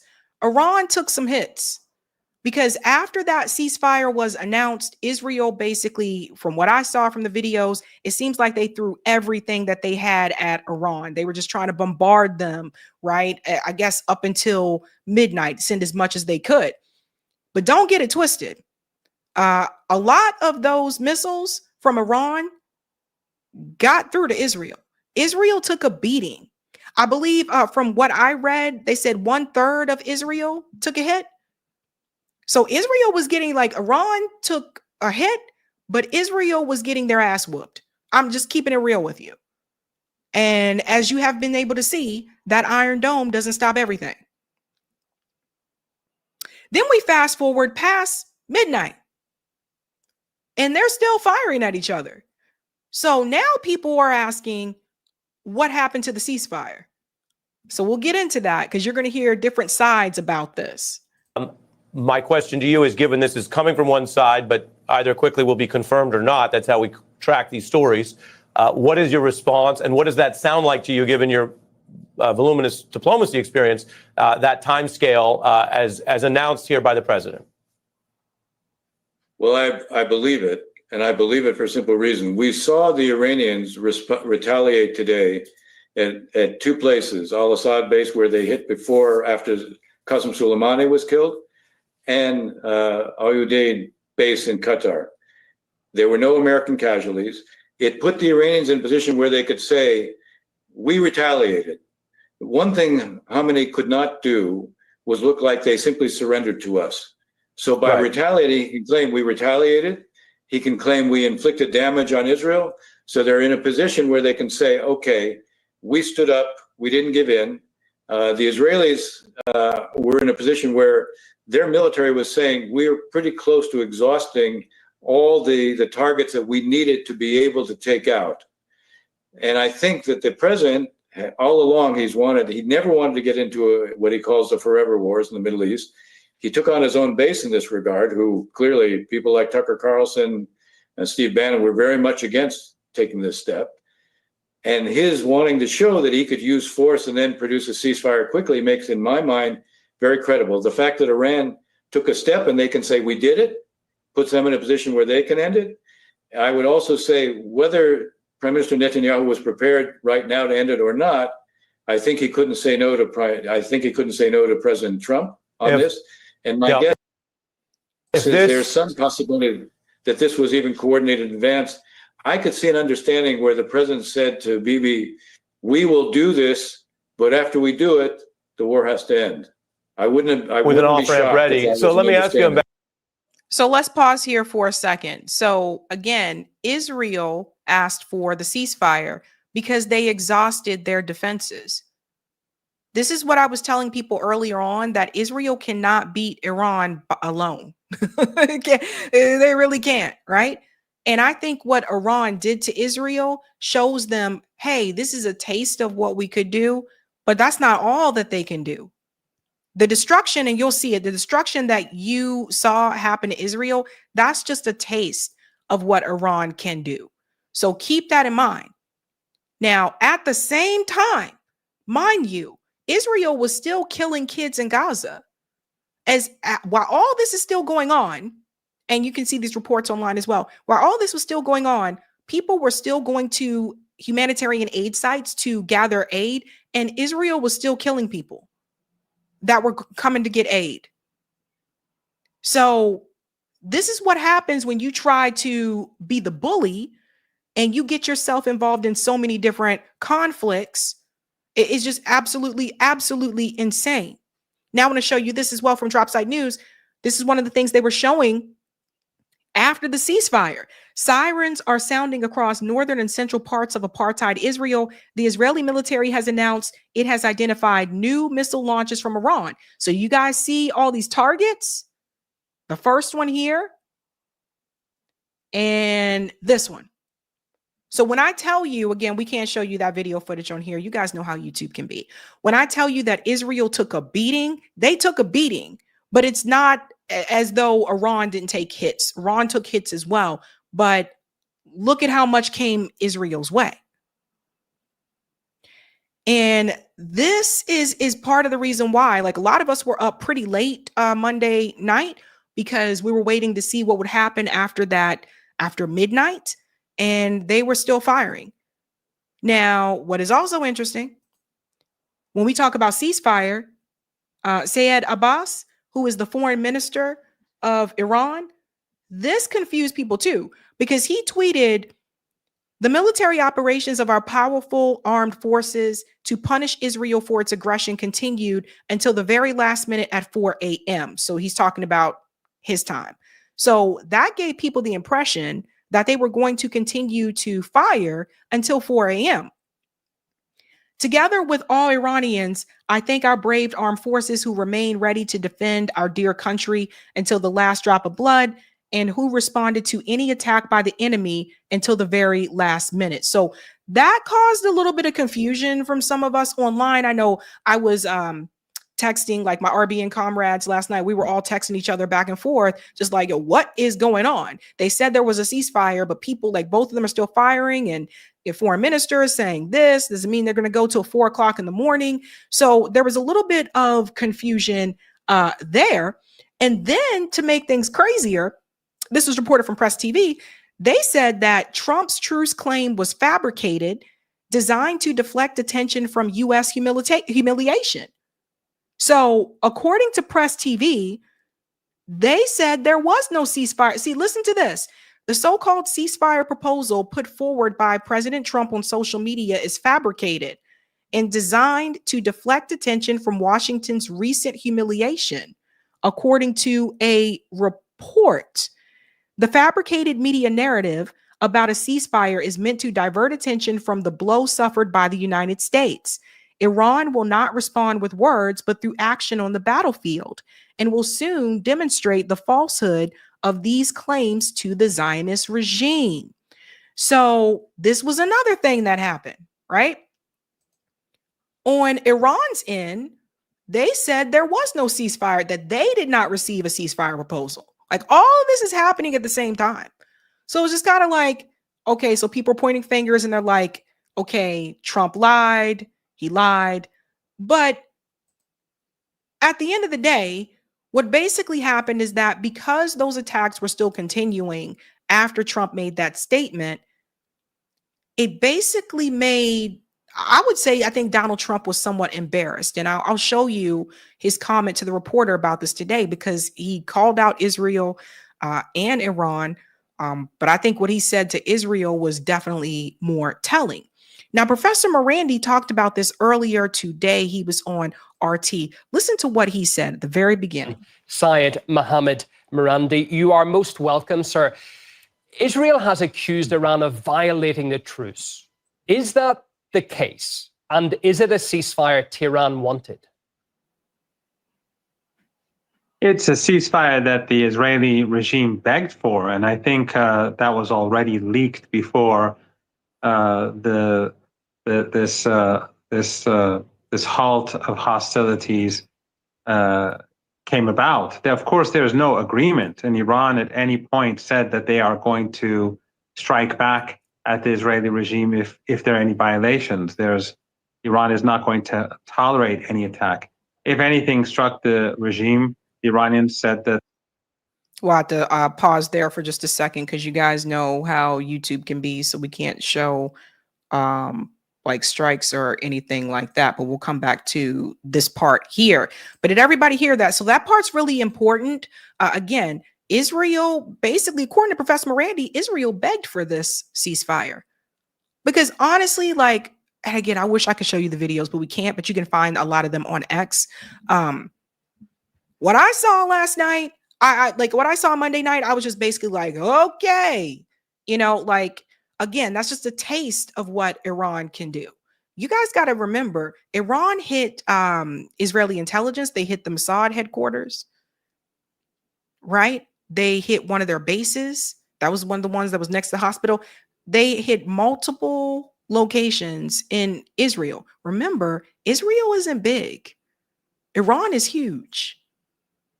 So one hit can seem even more mighty because Israel is rather small. Let's get back to his statement to here. attack Iran, then Iran will strike back very hard. And we saw during the last couple of hours before this informal ceasefire came into effect, how Iran hammered the Israeli regime from north to south. So if they're looking for an excuse for a fight, they're going to get it. But the Iranians have said that they will discontinue firing at the regime as long as the regime refrains from new aggression. Refrains from new aggression. So another thing that I wanted to say to you guys is this. That part is important because Benjamin Netanyahu made a statement saying that if Iran starts to build a nuclear weapon, again, we had no proof of this, then Israel is going to start attacking them again. Now, just think about that. They can say this at any time. Benjamin Netanyahu can come to Congress and speak at Congress again, which, by the way, they need to stop letting this war criminal come to the United States. But he can come to Congress and speak again, and he can tell everybody there, guess what? We saw it. We have intel that they're building a nuclear weapon. And he doesn't have to produce any evidence because the U.S. government is just inching to go to war anyway because of their agreements with the military contractors. So Iran is not asleep. Iran is very much aware that Israel cannot be trusted. And they made it very clear, according to Professor Morandi, the moment that they decide that, Israel starts attacking them again, they're going to start firing right back. Now, I say all that to say this.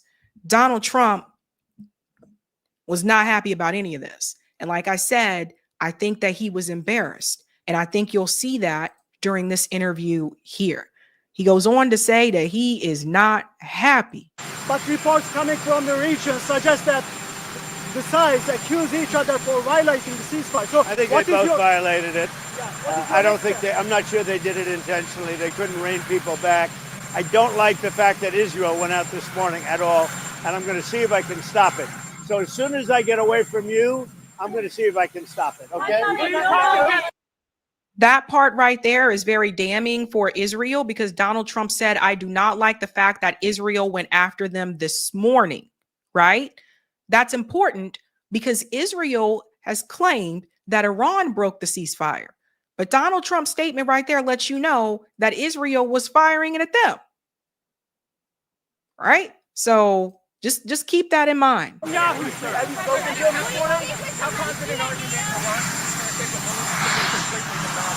I think it's been completely demolished. I think the reason we're here is because those pilots, those B-2 pilots, did an unbelievable job. And, the fake news, like CNN in particular, they're trying to say, well, I agree that it was destroyed, but maybe not that destroyed. You know what they're doing? They're really hurting great pilots that put their lives in the line. CNN is scum, and so is MSDNC. They're all, and frankly, the networks aren't much better. It's all fake news, but they should not have done that. Those pilots hit their targets. Those targets were obliterated, and the pilots should be given credit. They're not after the pilots, they're after me. They want to try and demean. Iran will never rebuild its nuclear. From there? Absolutely not. That place is under rock. That place. That's false. And here comes another embarrassment when we get through this video, because the news that was reported recently, that is false information. Those nuclear sites are not ruined. And also, the uranium was moved prior to the attacks. Now, guys, put your thinking caps on because we're going to put all this together, okay? Put your thinking caps on. This is demolished.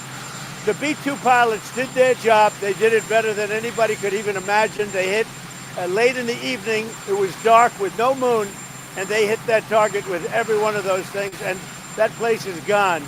But when I see CNN all night long, they're trying to say, well, maybe it wasn't really as demolished as we thought. It was demolished. You take a look at the pinpricks, and you see that place is gone. And I will say, I think CNN ought to apologize to the pilots of the B-2s. I think that MSDNC ought to apologize. I think these guys really, these networks and these cable networks are real losers. Yeah, CNN, MSNBC, also Fox News, yeah, they do lie. And they do lie often. However, they're not lying about this one. All you have to do is watch one of the many interviews that Professor Morandi has done on YouTube, on independent media, talking about this. Those sites are not gone. Those sites are not ruined. This is the part, again, Trump has to, I guess in his mind, he's like, I'm going to tell you that so you feel like the USA did their thing and we got to win. We walked away with the win. But the USA didn't do their thing. And those sites are not gone. And you did not destroy the uranium because the uranium was already removed before those attacks happened. When I tell you that Iran had been preparing for this for days, for years, right? They already knew. Believe me. You really are. You really are.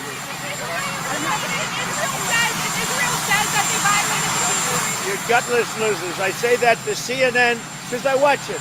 I have no choice. I got to watch that garbage. It's all garbage. It's all fake news.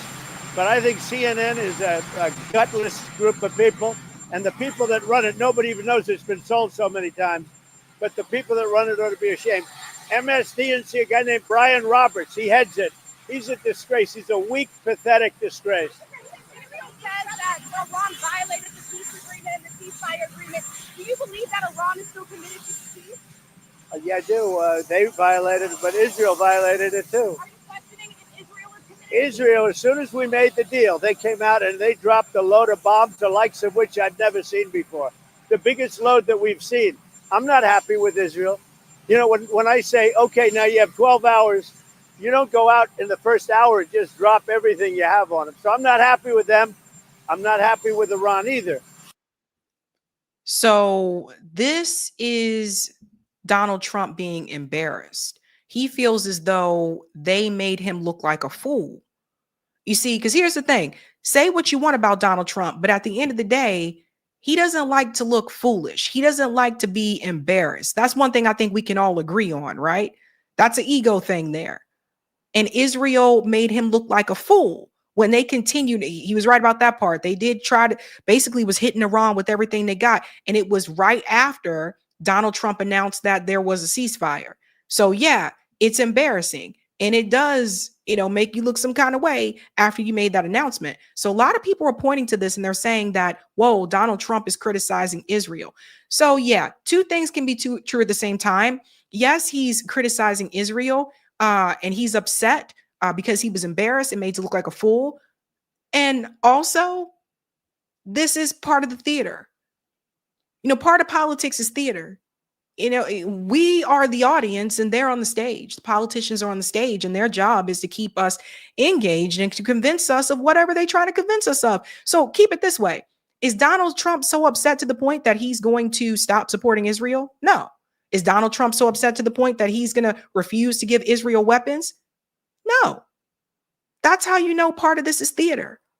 So two things can be true at the same time. Let me let it continue. But I'm really unhappy if Israel's going out this morning because of one rocket that didn't land, that was shot, perhaps by mistake, that didn't land. I'm not happy about that.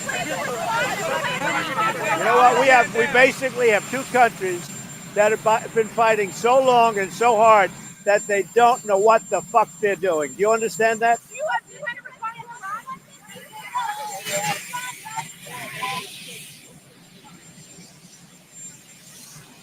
Yeah. So theater, right, guys? And that's pretty much it there. They follow him as he walks away. So theater. And you know what? A lot of times it works because a lot of people are talking about the fact that he used profanity instead of focusing on the game that is being played in front of us.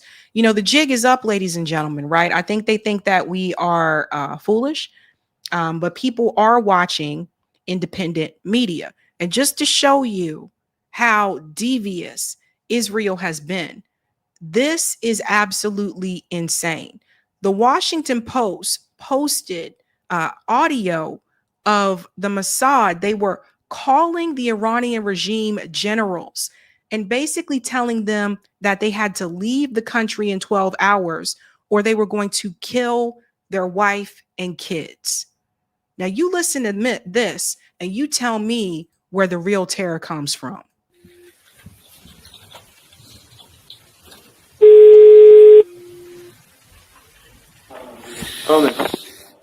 الو سردار سردار سلام علیکم سردار سلام علیکم داری؟ من از کشوری زنگ میزنم که 2 ساعت پیش سلامی باقری و شمخانی رو فرستاد جهنم. الان برای تو بهت پیشنهاد میکنم.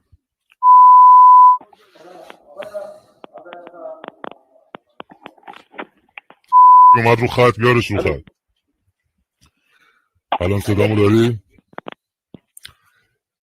گوش کن. من از کشوری زنگ میزنم، به توضیح میدم، خوب گوش کن. من از کشوری زنگ میزنم که 2 ساعت پیش باقری سلامی شمخانی رو دونه دونه فرستاد جهنم.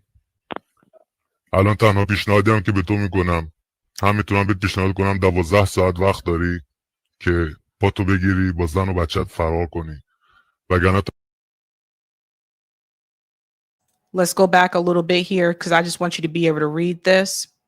The only advice I'm giving you right now, I can advise you now, you have 12 hours to escape with your wife and child. با زن و بچت فرار کنی، وگرنه تو الان تو لیست مایی.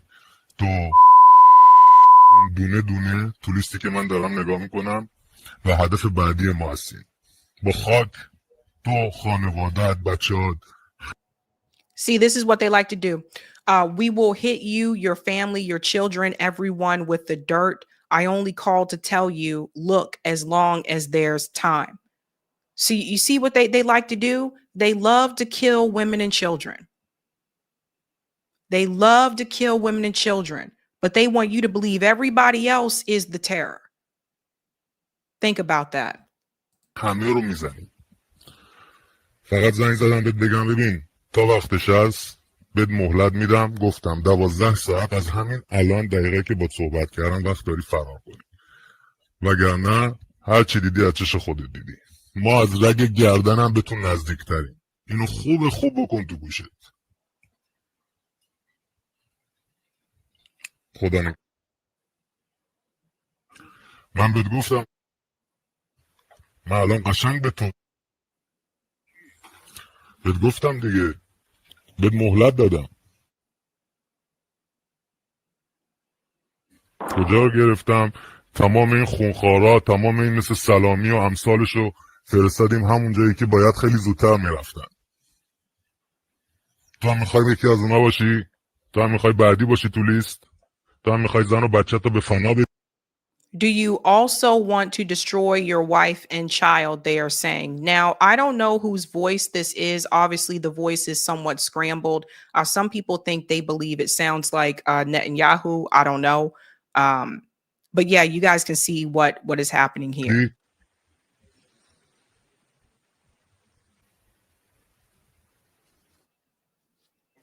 خب دارم بهت میگم، بهت پیشنهاد دادم، زنگ زدم بهت بگم 12 ساعت وقت داری یه فیلم درست کنید ما از این حکومت. You have 12 hours to make a video saying we have walked away from this government and we are unwilling to sacrifice our lives, right? So they were trying to get them to do this. دست کشیدیم و نمیخوایم جونمون رو قربونی آدمایی کنیم که زدن کشورمون رو 46 سال نابود. For people who destroyed our country for 46 years. So does everybody see what's happening here? They were threatening, and I'm surprised the Washington Post published this. They were threatening Iranian generals by threatening to kill their kids and their wives, and that if they didn't do what they were told, which what they were telling them to do was to basically renounce the regime in Iran. So do you see now, does this show you how some people kind of just turn like that on a dime? Well, think about this now. When you see like generals or politicians kind of do something that seems to be unusual and people are like, whoa, I can't believe that happened. You see how this works? And it was going to be revealed to the world that they were calling out the regime. And then more people would say, oh, okay, look, even their own generals are against this, not knowing what happened behind the scenes, that they threatened to kill their wife and their kids. Very evil. بود کردن فقط کشتن، فقط دزدیدن، فقط بردن، فقط تیکه کردن. من آدرس تلگرام برات میدم بفرست.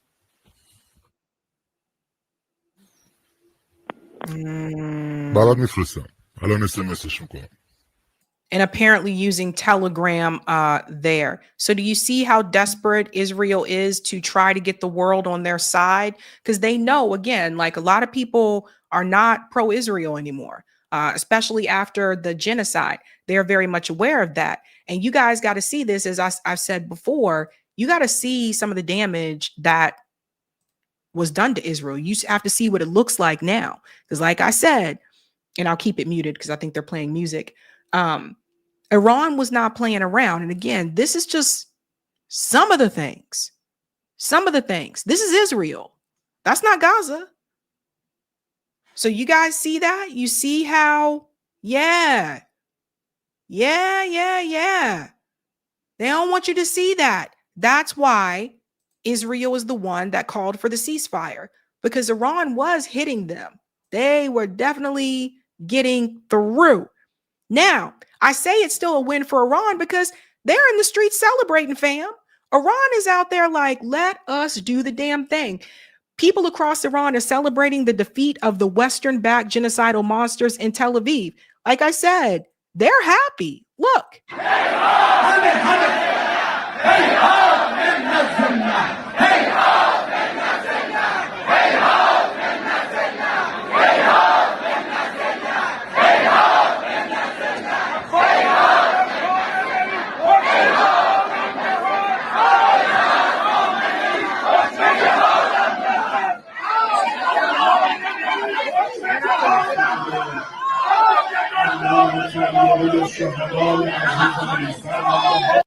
Do they look afraid to you? No. Do you see, notice you don't see them in shelters, right? Like they're not running to shelters, bomb shelters or anything like that. They look afraid. Do they look scared? Hells no. Now, this is important because we're getting to the breaking news. We're getting to the breaking news. When you see the breaking news that came through, this is all very telling, and the White House is pissed that they got this information. It's leaked information. I think it was purposefully leaked. But here we go. This just goes to show you the U.S. did not do the damage. Check this out. This is CNN Breaking News. We have major breaking news into CNN. 3 sources tell CNN that according to an early U.S. intelligence assessment, the U.S. military strikes on 3 of Iran's nuclear facilities last weekend did not destroy the core components of the country's nuclear program and likely only set it back a few months. That's right. So, oh, drop the beat. We gotta drop the beat.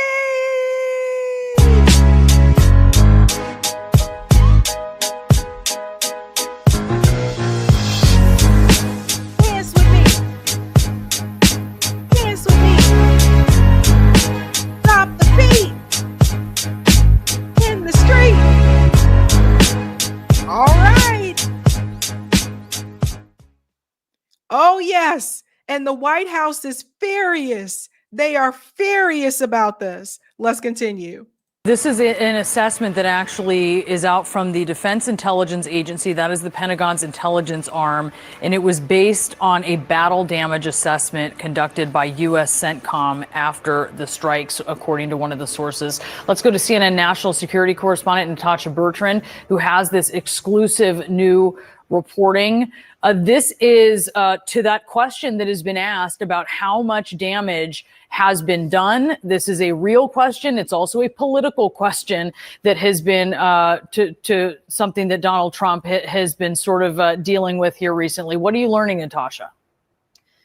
Yeah, look, Brianna, this is the first assessment that we are getting that the U.S. intelligence community has found about the battle damage that resulted from those U.S. military strikes on these 3 Iranian nuclear facilities over the weekend. And as you said, it was produced by the Defense Intelligence Agency, which is the Pentagon's intelligence arm. And it is worth noting that it is a very early assessment. The strikes were only a matter of days ago, and the intelligence community is still gathering intelligence. They are still working to come up with a full, comprehensive picture of what exactly exactly happened here, but based on a battle damage assessment that was carried out by U.S. Central Command, essentially looking at the images and looking at what was actually damaged, the Defense Intelligence Agency has assessed that the core components of Iran's nuclear program are largely intact, and that Iran's nuclear program has essentially only been set back by months. Now, Isn't this similar to what Iran said after the attack? Isn't this similar to what Professor Morandi said after the attack, that they did not ruin the core component? Not only that, but the uranium wasn't even there. Because like I said, Iran's been preparing for this. So they removed the uranium before the attack even happened.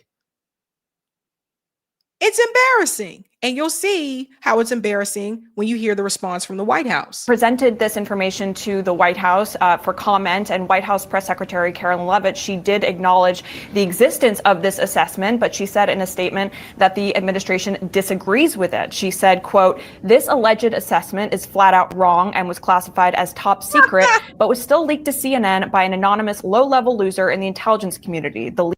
Pause. First, she says it's flat out wrong, and then she says that it was top secret. If it was flat out wrong, why was it top secret? If it was flat out wrong, why was it top secret? If it was flat out wrong, why didn't you get ahead of it, Carolyn? With all the press conferences that they have, why didn't you get ahead of it and say, just FYI, there's this, intel out there and it is false, because it wasn't wrong. We have seen multiple reports from Iran that basically said the same thing that CNN said, and they said it first. Who are you going to believe? If the Iranian people are celebrating in the streets, do you think they would be celebrating if the core component was destroyed? If they lost all the uranium, you think they would be cheering about that? They outsmarted you. This is a win for Iran. And that's what I've been telling people. People on social media are saying the ceasefire is a win for Israel. No, it's not. They asked for it. They asked for it because they were getting their ass kicked. It's a win for Iran because Iran basically got the upper hand. They outsmarted them.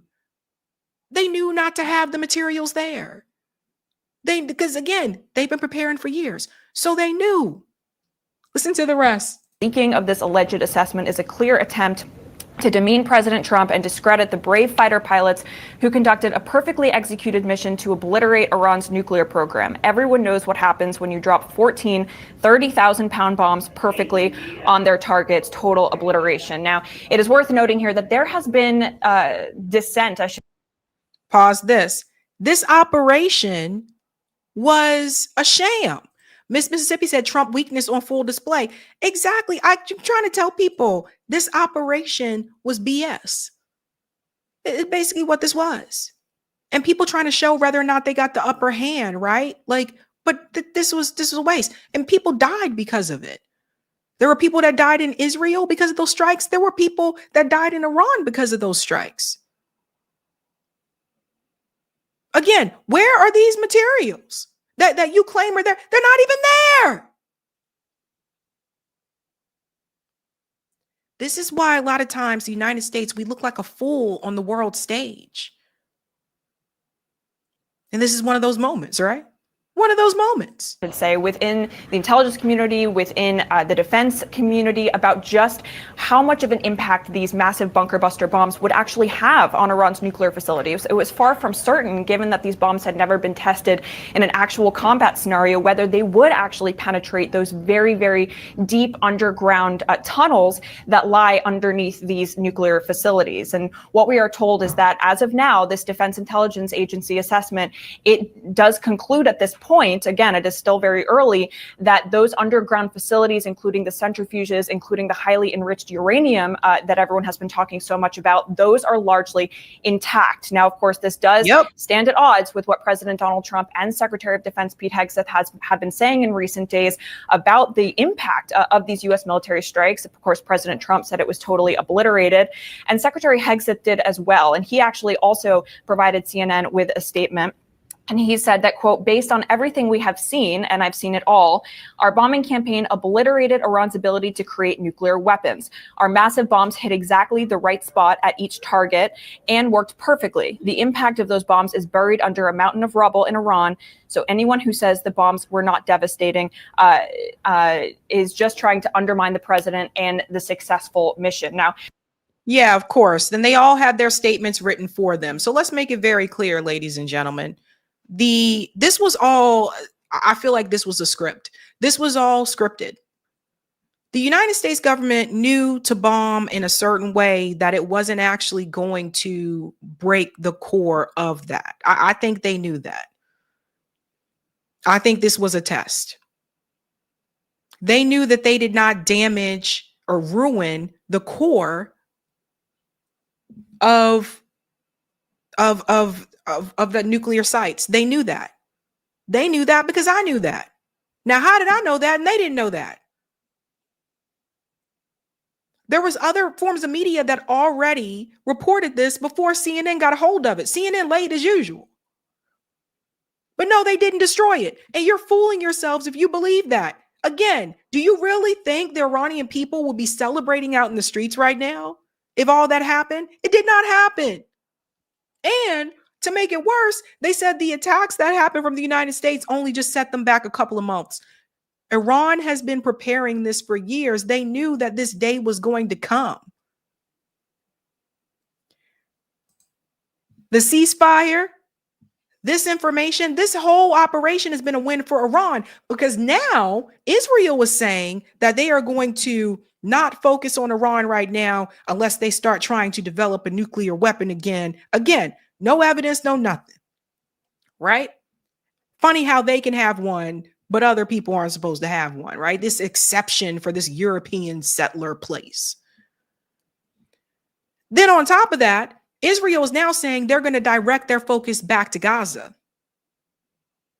So see, they're going to go back to focusing on killing kids and women who are going to retrieve aid, which is they've already been killing them, but they want to put the sole focus on that because they know those kids and those women can't fight them back.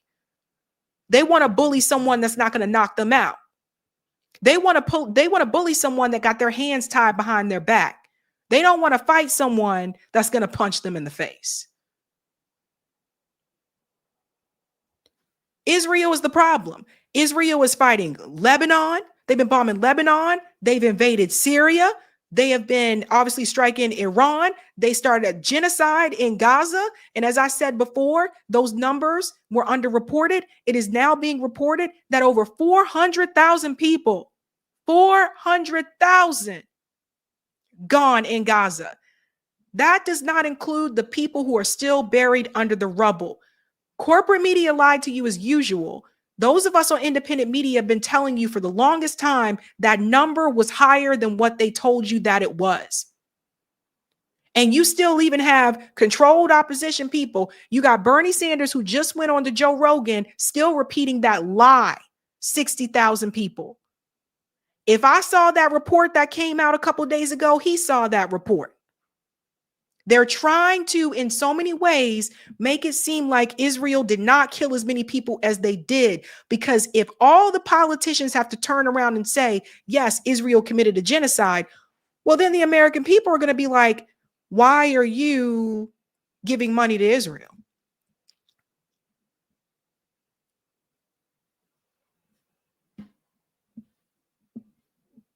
It's a win for Iran. Wow, wow, wow. Talk about embarrassment, ladies and gentlemen. Talk about embarrassment. Okay, let's go to some of the comments, ladies and gents. Thank you, TP Pullman in Chicago. Yes, that was the train, the Pullman trains. Thank you, Roger. The Iron Dome didn't work. We want our money back. Child of God says Iran shouldn't have agreed.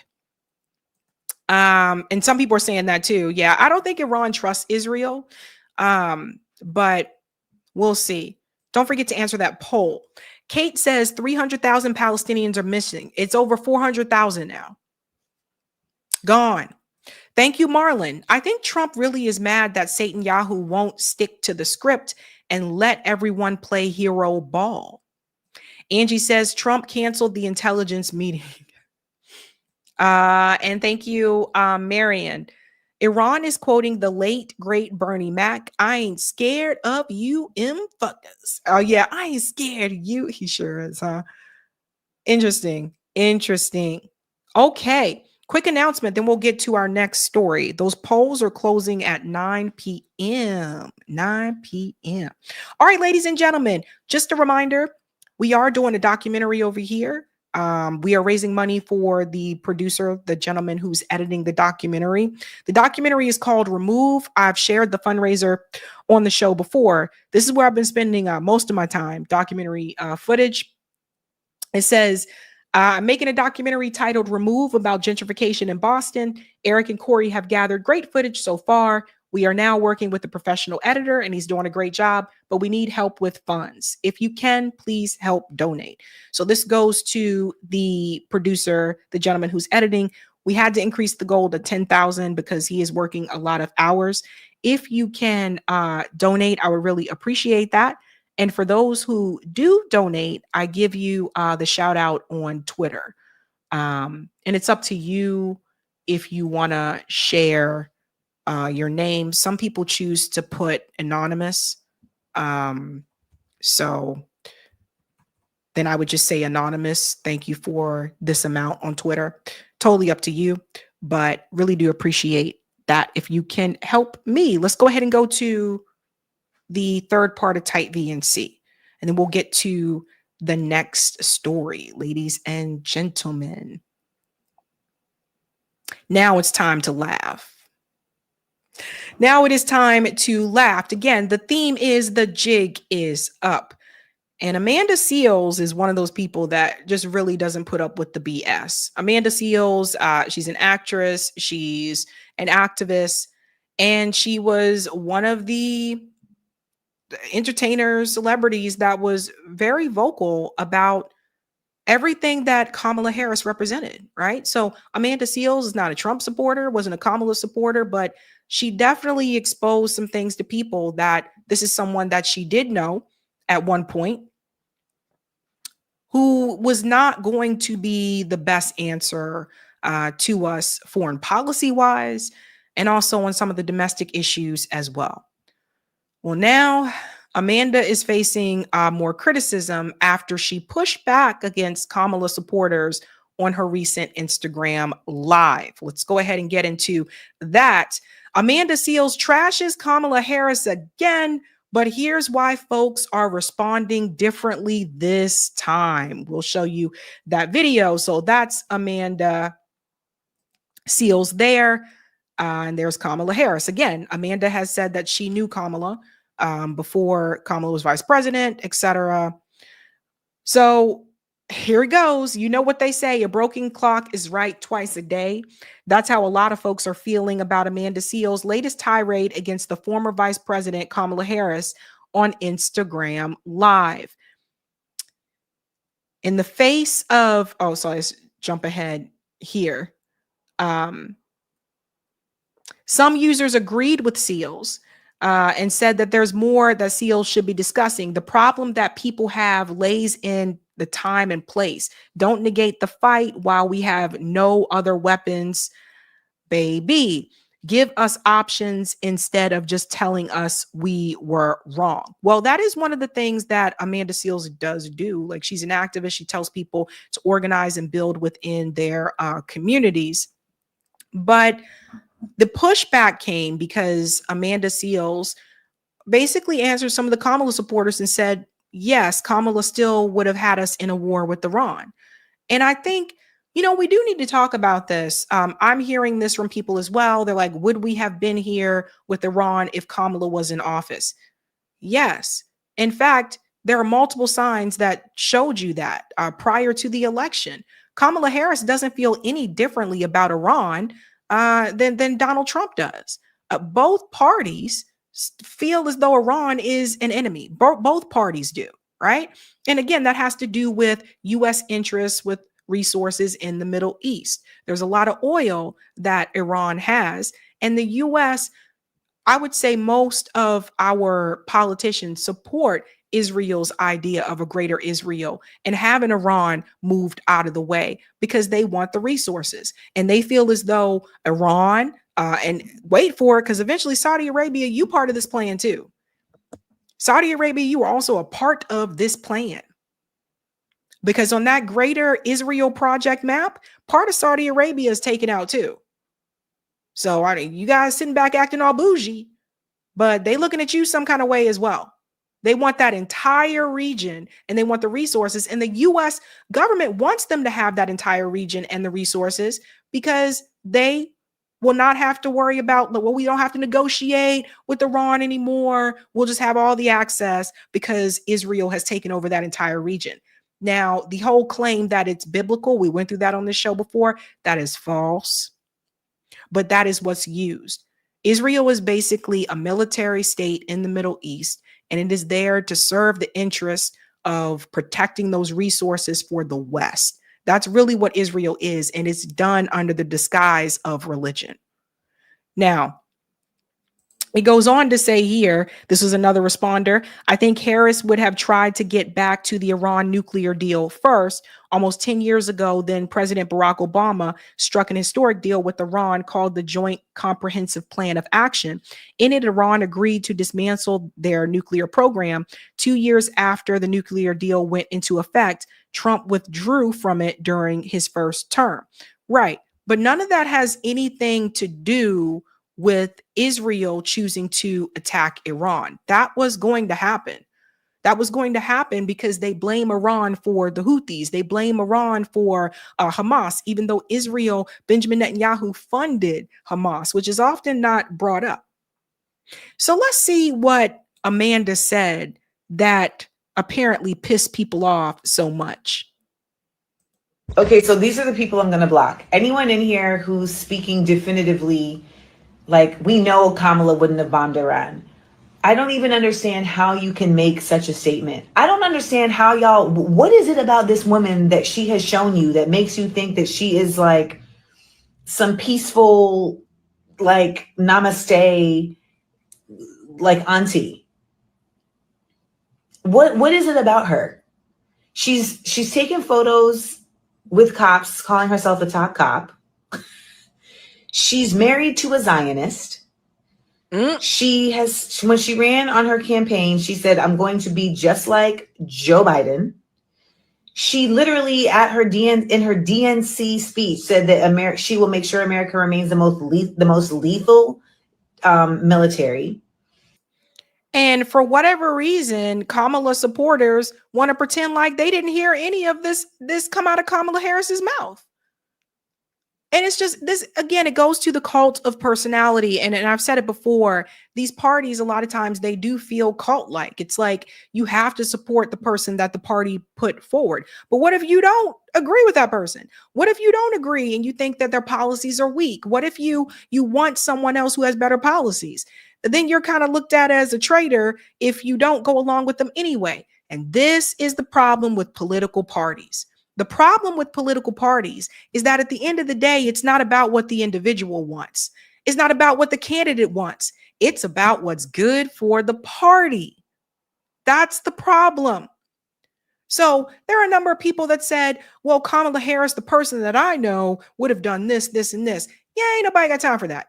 Kamala Harris, the person that you knew, decided to run in a party that is controlled by corporate money and the military-industrial complex. That was her decision.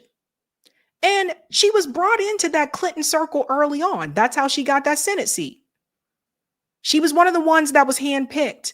So it was always going to be that this person was selected, just like Barack Obama was selected. They handpick, especially when we talk about politicians, the politicians of color. Oh, they handpick those. They handpick those. So that's the thing. But Amanda has a really good point here. Why are people, what is the obsession with let's make Kamala a thing? Let's make Kamala work. Let's say it worked out great. Let's give her something. She should run again. She should run for governor. What is it about this woman that you feel that you need to give her some type of title? Why? wild, man. It's wild. She, in her interview on ABC, absolutely said Iran is our biggest enemy. Where I don't know, like, does it just make you feel, I don't know, I don't understand what that does for you. I don't know anybody in the Bay that gets down with Kamala. Not one person. So I think that's more of a projection of what you would like. You and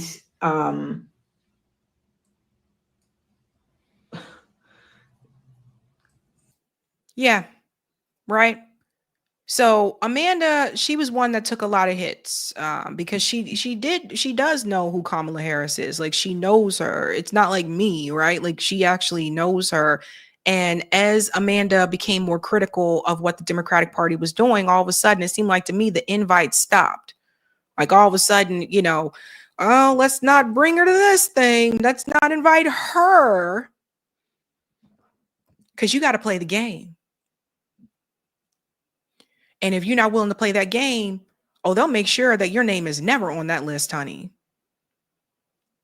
Never on that list. It's like that in independent media too. A lot of people don't talk about it, but in independent media, you run into that same situation where if you're not willing to play their game, they'll make sure that your name is not on the list. There are a number of independent media channels on YouTube that a lot of people just don't even know about, because it was decided by gatekeepers that they're not playing the right game.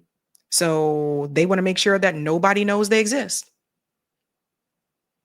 A lot of these things happen, right? So to Amanda's point, let's just look at some things. I mean, is Amanda exaggerating? Is she seeing things? Let's go back. Which foreign country do you consider to be our greatest adversary? I think there's an obvious one in mind, which is Iran. Iran has American blood on their hands, okay? This attack on Israel, 200 ballistic missiles. What we need to do to ensure that Iran never achieves the ability to be a nuclear power, that is one of my highest priorities. So if you have... Well. Does that sound familiar? Doesn't that sound similar to what Donald Trump is saying right now? Where's the difference with that? But no, the Kamala stands are like, oh no, we wouldn't have this Iran conflict if it wasn't for Kamala. Get out of here, boo. Kamala made it very clear that she was Israel first, very pro-Israel, and said that she would never waver from Israel. I don't know why people are pretending like these things did not happen. And let me make something very clear. Something that Amanda brought up when she said what you want them to be. Who a person is and who you want them to be are two different things.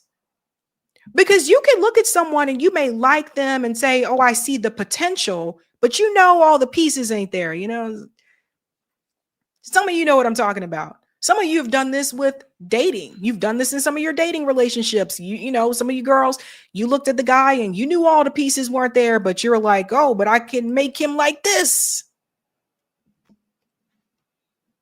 So that's what people do sometimes. Like, and I think that was the same thing with Kamala Harris. I think a lot of people looked at her and they said, you know, she was stumbling through these interviews. You know, it was obvious someone wrote that stuff for her. It sounds rehearsed, etc. They knew that the issues that Kamala Harris had, but in their mind, they're thinking of what she could be, what I want her to be. This is not an interview for a job at Hertz rental car. This is the application is for the president of the United States. So she made it very clear here how she felt about Iran. But people say, no, this would not have happened. That must Proof be. that Iran is building a nuclear weapon, would you take military action? I'm not going to talk about hypotheticals at this moment. Which foreign country do you consider to be our... That's one of my highest priorities. So if you have proof that Iran... Highest priority, she said. But they're telling you that she would have never... It wouldn't be this way if it was for her. Highest priority. Is building a nuclear weapon, would you take military action? I'm not going to talk about hypotheticals.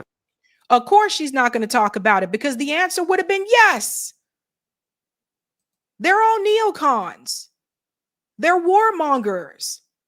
And unfortunately, network media, corporate network media, they applaud presidents for doing this. They applaud them. How about when she said this? Because see, I just want to bring this back because people seriously, I don't know. All of a sudden, people don't remember. Let's look at it this way because it's larger. Harris to Jewish voters. All options on the table to stop Iran from going nuclear. All.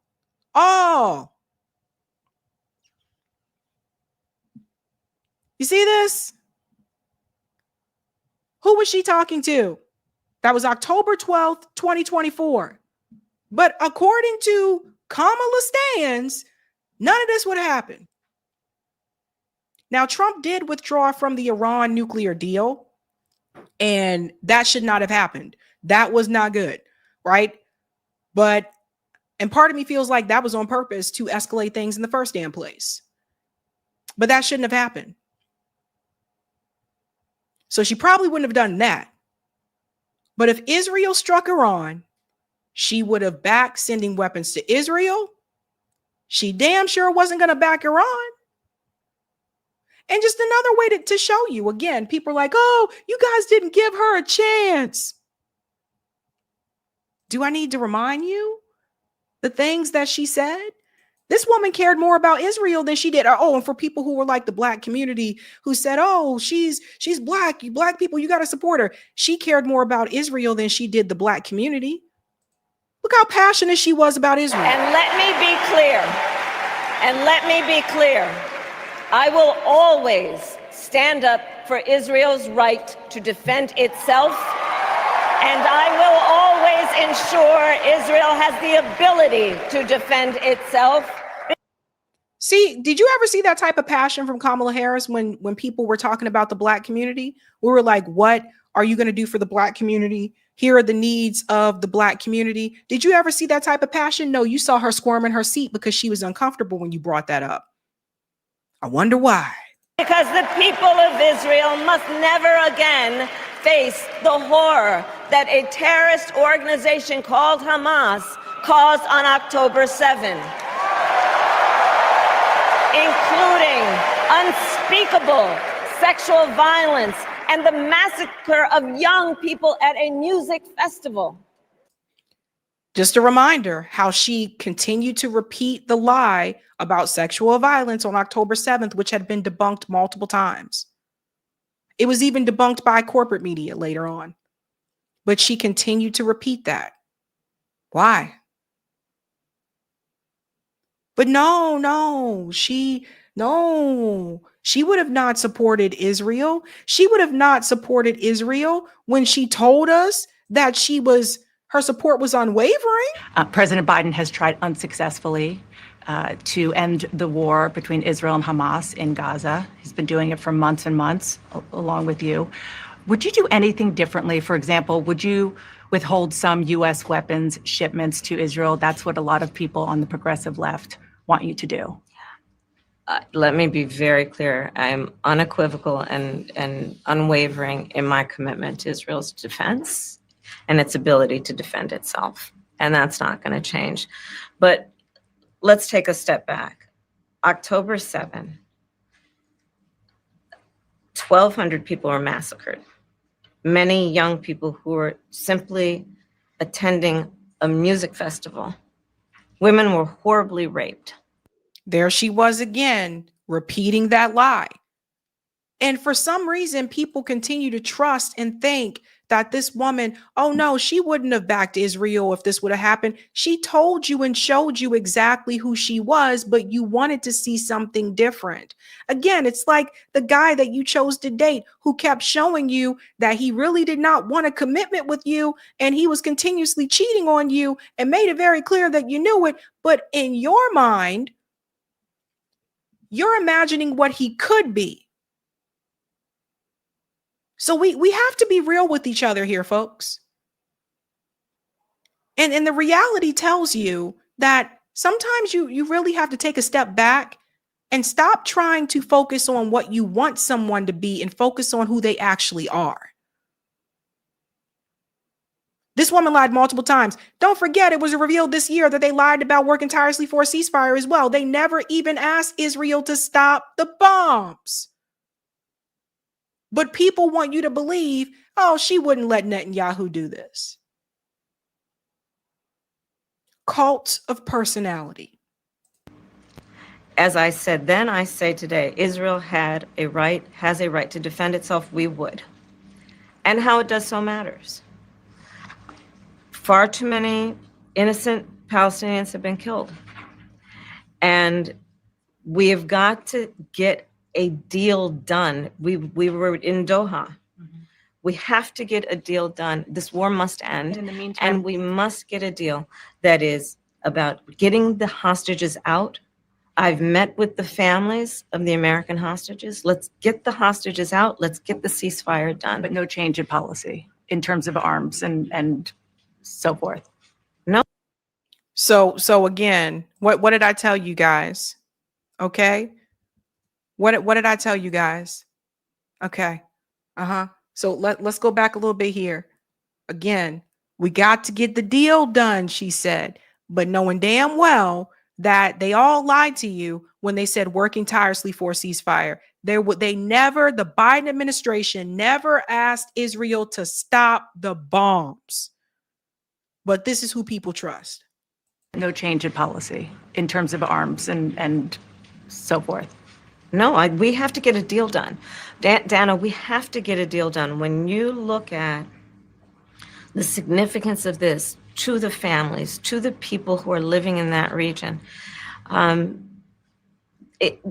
deal is not only the right thing to do to end this war, but will unlock so much of what must happen next. I remain committed since I've been on October 8th to what we must do to work toward a two-state solution where Israel is secure and in equal measure, the Palestinians have security and self-determination and dignity. Yeah. So see, this part of the problem, right? So she made it very clear that no change in policy, no change in distributing weapons. She was still going to give them weapons. So how you going to stop something and you still giving weapons to a genocidal monster? Amanda Seals is right. The obsession with, oh, she wouldn't have this issue in the Middle East. It's just a lie. It's an absolute lie. And I don't know what to tell people except stop focusing on so-and-so is in my party and focus on the reality. If somebody tell you to your face, and here's the thing, politicians love to lie. If they letting you know right to your damn face, they're not going to waver on Israel, and they got money from AIPAC donating to their campaign. Why would you allow yourself to think that they would be different? Because you want them to be.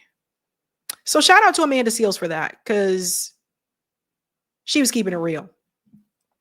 Let's go to some of the comments here in the chat. Thank you, Wasim. The Co-op supermarket, biggest chain in the UK, voted as it is not a corporation, voted that ISR products will be discontinued. Wow. Interesting. I'll have to look up that, Wasim. Thank you for this one. Crazy. Trump released a video called Bomb, Bomb, Bomb Iran video. I think he is having a mental breakdown. I'm telling you, we live in a cartoon. Thank you for this, Wasim. Also, Iran has lithium mines as well. Thank you. Cup of Joy says, we would have been in a war before Trump. She was weak in the pocket of AIPAC and Netanyahu. She would have so been at war. Thank you, Marlon. Kamala Harris was like AI repeating, Israel has the right to defend itself against women, children, hospitals, embassies, schools, libraries, cell phones, countries that have more resources and land. There you go. The jig is up. The jig is up. We're getting to the next story. Okay, great. I think Eric just gave me an update on the poll. Okay. Great, 9:19. That should get us there just in time. All right, ladies and gentlemen, again, the theme is the jig is up. If you haven't had a chance to do so, go ahead and smash that like button. Thank you very much. Okay. Probably one of the biggest local elections is happening, and that is the NYC mayor race. Now, there are two standouts, obviously, crazy ass Andrew Cuomo, who killed all those people in the nursing home. And then there is Zohran Mamdani, who's more of a DSA style candidate who has managed to surpass Cuomo in the most recent poll. You guys have got to see this, and we'll get to the results live here. This was shared by Lives of TikTok. I think this is funny. They said NYC is effed if they elect Mamdani. As bad as it now, it's only going to get worse. Okay. Yeah, whatever. Again, against the guy who killed all those people in the nursing home. Anyway, the most recent poll showed that Andrew Cuomo had 48% and Zohran Mamdani passed him with 52%. So things definitely shifted in Zoran's favor. Now, again, for those who are not aware, Andrew Cuomo was governor of New York. He had sexual harassment accusations against him, from multiple women. He stepped aside. So there's that. There was also the nursing home deaths that he was responsible for as governor during the pandemic. And for whatever reason, he decided, hell, I think I should run for mayor. That's how we got here. Zohran Mamdani, again, is more of a DSA style candidate, progressive, supports a lot of progressive policies, and he was behind Cuomo in this race previously, but after the endorsement from AOC and also an endorsement from Bernie Sanders, he is rising up. I want to go ahead and take you to this clip here. His face is everywhere. Will he pull it out tonight? Alongside former Governor Cuomo, recent polls show another frontrunner in the crowded field for Tuesday's primary election here in New York City, and that's State Assemblyman Zohran Mamdani. CNN Chief Data Analyst Harry Enton is joining us now to run the numbers on all of this. Hello, Harry. Hello. So talk to us about how Mamdani has closed the gap with Cuomo. First, I just want to say I have a Bronx accent, not a Queens accent, okay? So I think we can be all inclusive of, yes. All inclusive of all five boroughs here. But look, yeah, exactly. Look, here's the deal. Andrew Cuomo has had a lead throughout this entire primary, but that lead has been closing. The most recent Marist poll, you can see it on your screen right there. He was ahead by 20 points over Mamdani back in May. It's now down to just 10 points. The lead has been cut in half, and I will note that this poll was actually taken a little bit while ago. It would not be surprising to me if that Cuomo lead was in fact a little bit smaller. So the boy from Queens, the now man from Queens, I think he might be a little bit worried based upon this polling. It is interesting because... Yeah, so you guys can see how originally, like, he was far ahead, and then that started to decrease. I also just want to let everybody know, if you're not aware, Al Sharpton promoted Andrew Cuomo for mayor of New York City. Al Sharpton, leave it up to him to sell the black people, the black community short, as usual, right? Why would you endorse this guy? I always said this before, Al Sharpton, people like him, they're there to maintain the status quo. They find people that used to like march, participate in these marches, and they were like, I remember I was marching out in the street when they had Jesse and da-da-da-da. And they always find those people and they pick them up and dress them up and say, okay, now help the status quo. Same thing with Van Jones, by the way. Van Jones used to be a grassroots activist. Somebody gave him a suit. So just something to be aware of. Then we're going to scoot forward here to the next polling numbers here. I do want you to see the age gap. Older Democrats, and the split in this primary is insane. I mean, under the age of 45, look at that. Mamdani is ahead by 48 points. Andrew Cuomo, though, makes up for that by leading by, get this, by 38 points among Democrats 45 and older. What this means is that this race is really going to come down to the voter turnout, the generational voter turnout, right? And don't get this twisted. Hey, some of you that are watching that are boomers, I know some of you, don't support Cuomo as well. But I'm just saying, if we're looking at this poll, what this means is that young people would have to come out in mass to help Mondami win. So we're seeing similar things here, right? Like with AOC and things that we saw, like obviously with the Bernie Sanders presidential campaigns, where it was really a lot of the younger people that supported the progressive candidates and more of the older voters supported the more establishment candidates that take money from billionaires. I'm going to make a prediction, though. I don't know. I think that he could, and we're going to look at the numbers here as well. I think he could pull it out. But remember, this is the primary. So here's something else. This is the primary. If Zoran Mondami wins the primary, Andrew Cuomo still has considered running as an independent in the general election. And if you're wondering, well, how would that actually help Andrew Cuomo? He wouldn't win. That's not necessarily true. In Buffalo, a couple years ago, there was a Democratic Socialist candidate by the name of India Walton. India Walton ran through the Democratic Party. She was well ahead of her competitor, and she got endorsement from AOC and also Chuck Schumer at that point in time. They both came out to endorse her. And I don't know what happened. It just seemed like after that endorsement, the next thing you know, so she was able to win that primary, but then the gentleman she was running against in the primary ran in the general as a write-in candidate and beat her. I kid you not. Look it up if you don't know that story. So it's not that it's not possible. So everyone just keep this in mind. This is the primary. This is not the general election. And then I'll tell you my feelings about Mondami in just a second. And of course, they traditionally have made up the majority, the vast majority of Democratic primary voters in a mayoral primary in New York City. So this is not just a local race. It's a national race as well. You heard Isaac talking about the Donald Trump connection, but it's also about the soul, a fight for the soul of the Democratic Party. Can younger Democrats actually succeed in toppling a longtime name in Democratic Party politics? The polling says Mondani will come close, but no cigar. Well, okay. He says, but no cigar. Again, yes, cigar, if the younger people do come out and support him. That's the thing. Sometimes people are polled and they say that, but they don't show up when it's time to vote. So that's really what's going to come down to. Also, something else that I do want you to understand as well. Remember, today is one of the hottest days of the year. There's nothing I was warning people about how hot it was today. So I'm right outside of Boston in Massachusetts. It's hotter in New York City than it was here. So that can also impact turnout unless they're doing like mail-in ballots in New York, or I'm not sure. But that could impact that as well. Now, Mondami, again, there are some good things about him.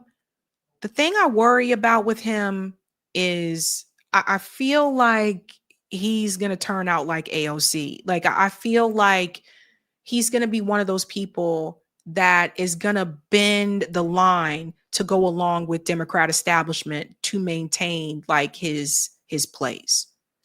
That's one of the things that I see. It seems to be, it's a DSA thing. And I say that because I noticed some of the ways that the message has been watered down compared to how it was when Justice Democrats ran in 2018. And when I look at his message, I'm like, okay, this isn't what DSA, candidates were saying in 2018. So I'm already noticing the change there. But one of the clips here I do want you guys to see. This is the primary day clip. Check this out. And there is Assemblymember Zoran Mamdani, who has had quite the surge in popularity, a front runner in the race. The Democratic Socialist has been pushing his agenda from free buses, healthcare, more affordable housing, and that message has gained traction over the past few months. And then last night, New York City Comptroller Brad Lander and Assemblymember Zoran Mamdani appeared on Stephen Colbert in the final hours of Election Eve. It was their final pitch, their push to voters, as both of them cross and endorse each other and hope with ranked choice voting that they're able to top their fierce competitor. Now, this morning, the assembly member up bright and early for his closing argument. This is over in Astoria, Queens, just a short time ago for what he's called. So this definitely gave him, I think this gave him a boost when he went on Steve Colbert the other night. I think that definitely is going to help him. I don't think that's going to hurt him. Under says he's too camera ready. I think Sean said he's a mayoral version of AOC. I think that some people have pointed out that he seems a little bit too polished. I think my comrade JB has mentioned this. He's a little too polished. I don't know. I don't know, man. Like, when I first saw him and I was listening to him talk, I think when he was on Bree's show or whatever, I just remember just thinking to myself, like, I feel like he could go the ways of AOC. Like, I feel like he's going to try to like go along with some progressive things, but he's also still going to try to go along and please the status quo. Because the reality at the end of the day, you're going into a hawkish party. Both parties are, but you're going into a party that's bought by millionaires and billionaires, right? And that's what you're entering into. You're going into a party that doesn't want you to cut like big pharma. They don't want you to disrupt those things. But I think that if you still support like this strategy of pushing through the Democratic Party, I can see why you would be, lean towards Zoran if your other choice there is Andrew Cuomo. I can see that. I don't think that strategy works anymore. Now, if I'm wrong, and if he wins the primary and he goes on to win the general, I'll come back and say I was wrong. I have no shade in doing that. No shame in doing that at all. If I'm wrong, I will come back and tell you, my bad. I got it wrong. He did win. And if he wins the general and he turns out to be who he says he is, and he doesn't try to fit in with the establishment, I'll come back and apologize. But I am trying to pay attention to the signs that I did not pay attention to when AOC ran the first time. So just things to note. But yeah, this appearance definitely helped. A dawn of a new day for New York City. Let's take a listen to his message. I begin the final day of this primary the way that so many New Yorkers do. Up early and hungry for a better future for this city. We are approaching the dawn of a new era in New York City. We are turning the page on the corrupt politics of the past that made this the most expensive city in the United States of America. And there is a Well, he ain't lying about that. New York is unbelievably, like, outrageously expensive. So this is someone who wants to fight back against that. Let's go ahead and we'll look at the numbers really quick here. And then we'll come back to the other video that I want to show you guys. Right now, let's show you where he's at. NYC Mayor Democratic Primary AP results. Backup only. I don't know. Okay, I don't know what that is. Backup only. Anyway, Associated Press here. So right now we can see that Mondami is in the lead, 44% versus Andrew Cuomo's 35%. It's close. Brad, we just know you're not gonna make it. Okay. Brad and Adrian Adams and Scott Stringer, all you guys, we know you're not gonna make it. Like, just the reality. What you should be focusing on is the top two right here, which is Mondami and Cuomo. 44% for him right now, 35% for Andrew Cuomo. Now, he did do something that I thought was interesting, and more politicians need to do this. He went out into the streets, all throughout the streets. Check this out. We have just begun our walk through the entirety of Manhattan. We're at Inwood Hill Park at the tip top. We're outside because New Yorkers deserve a mayor that they can see, they can hear, they can even yell at. Good, bro. Election's on Tuesday. Yeah? Tuesday! Thank you, my brother. Hey, we're Yeah, everybody contento, my friend. Hey. Hola, mucho gusto. Yes, sir. Yes, sir. Thank you, brother. Yes, you know that. You know that. Only the greatness, you know what I'm saying? When we launched this campaign on a cold October evening, few thought we could win. Thank you, my man. I'll see you. Thank you. But I always knew that we would build a campaign just like this. Just voted today. Just voted today.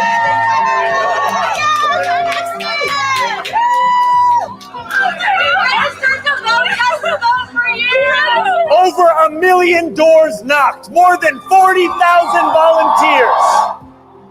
You are the beating heart of this campaign.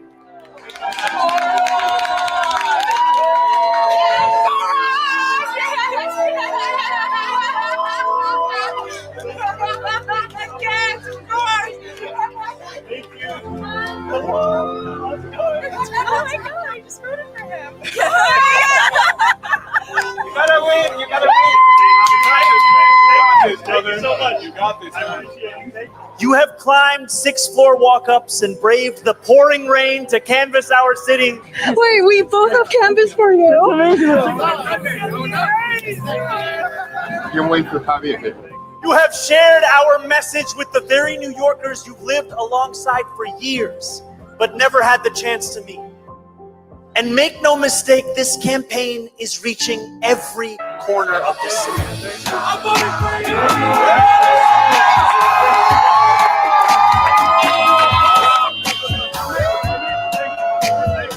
Oh my gosh. I love volunteering for you. Thank you. To everyone who pulls me aside to whisper with the best intentions, you have already won. I am sorry, but the days of moral victories are over. Because this is a campaign that is going to win on June 24th.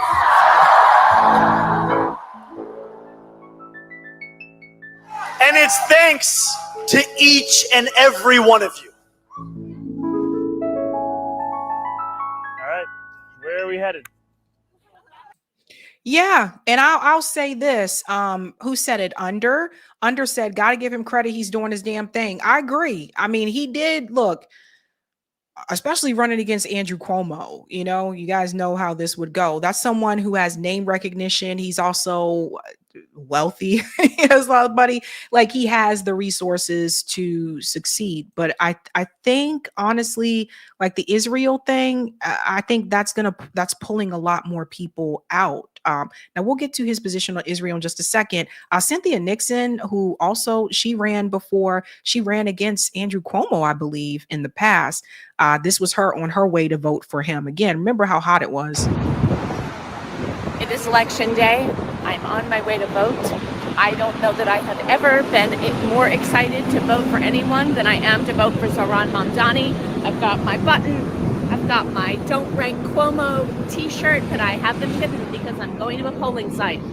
Zohran 1, Brad 2, Adrian 3, Stringer 4, Michael Blake 5. And whatever you do, don't rank Cuomo. Vote for Jumaane, vote for Justin Brannan. We have a chance to make sure that our corrupt, sexual harassing, Trump donor supported, disgraced former governor is not elected mayor of New York. And we have a chance, we're within the polling site now, we have a chance to elect Zohran to have fast free buses, to have rent stabilized apartments with the rent frozen. We have subsidized grocery stores, and we have free childcare from ages 6 months to 5 years.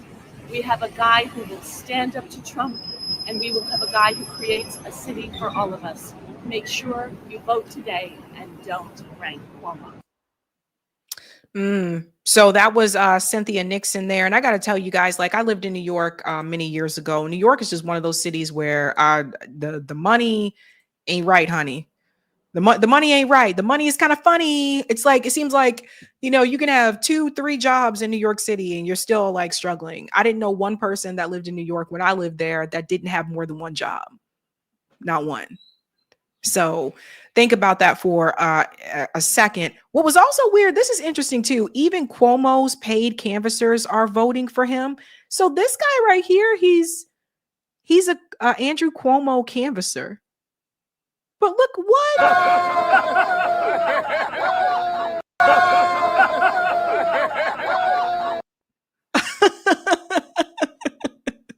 Yeah, so I thought that was interesting. Oh my God. Oh my gosh. Yeah, I think Andrew Cuomo is an absolutely horrible person, including this. I don't think a lot of people knew about this. Remember, Cuomo hated de Blasio so much that he refused to put any effort into the last census. And then New York came up short by less than 1,000 people and lost a whole seat in Congress, which led to the loss of the House and the passage of Trump's agenda. See how, remember how we tell you guys all politics is local? That's what we're kind of talking about. See the power of that? So yeah, Andrew Cuomo he's done some things. And I think more people are starting to turn away from that. Now, how does he add up with 11 Demands? So 11 Demands was started by my producer, Eric. And we just want you to see, this is what I said. I think he gives me AOC vibes. Like, I just don't think he's going to go all the way there, like he says, right? So when we compare it to 11 Demands, we see 11 Demands, we need a minimum standard of living for everyone. Mondami says we need to lower the cost of living for working class New Yorkers. I mean, he probably said it that way because he's running for mayor in New York. But 11 Demands would say you need to do that for everyone. Ban for-profit health insurance and reject all privatization schemes. Mondami's response is take on fragmented for-profit healthcare system and lower costs. This is the one that I do highlight because that's the one that is concerning to me. I have noticed the DSA, peeps and progressive politicians. It's like they're not talking about universal healthcare anymore. They're not talking about Medicare for all. Now the discussion is lower costs. That to me is on par with what corporate establishment Democrats want. And one of the biggest fears that I had of people running these progressive agendas through the Democratic Party is that instead of changing the party would change them. And we see what has happened with that. And those who don't capitulate fully are removed, like Cori Bush and Jamal Bowman. So what appears to me, what has happened is that the progressive movement has been watered down. The language has been watered down. If you guys go back and look at the 2018 Justice Democrats campaigns, this is very different. We talk about his position on Israel. I noticed he said Israel has a right to exist. It could be one state, one secular state with equal rights for everyone. But if you go back to 2018 and the Justice Democrats agenda, for the DSA people, they were supposed to support BDS and not back Israel at all. They were not supposed to support Israel. So I feel like the progressive movement has become watered down instead of the Democratic Party becoming further people focused. People say left. I say people focused because I just don't feel like the Democratic Party is people focused anymore. It's all about corporations. It's all about military industrial complex. What else does 11 Demands show you? Cut police budgets and reallocate the resources to the community. Mondami's response, police have a critical role to play. So see, again, that's watered down from like DSA, Justice Democrats before. In the wars, in support of all governments that engage in settler colonialism and genocide. Mondami, Israel has a right to exist. Yeah, this is the one where, and I know he went on to say that it should exist as one secular state where Palestinians and Israelis have equal rights under that one state. There are some of us that, are part of pro-Palestine movement where we don't feel like Israel has a right to exist because it is, and I'm one of the, it's settler colonialism. And Israel within its very entity, like I told you, it's a military base in the Middle East. So as long as Israel's still there, the other people in the Middle East are not safe either. And this is the thing I try to drive home. With Israel still there, Iran still isn't safe.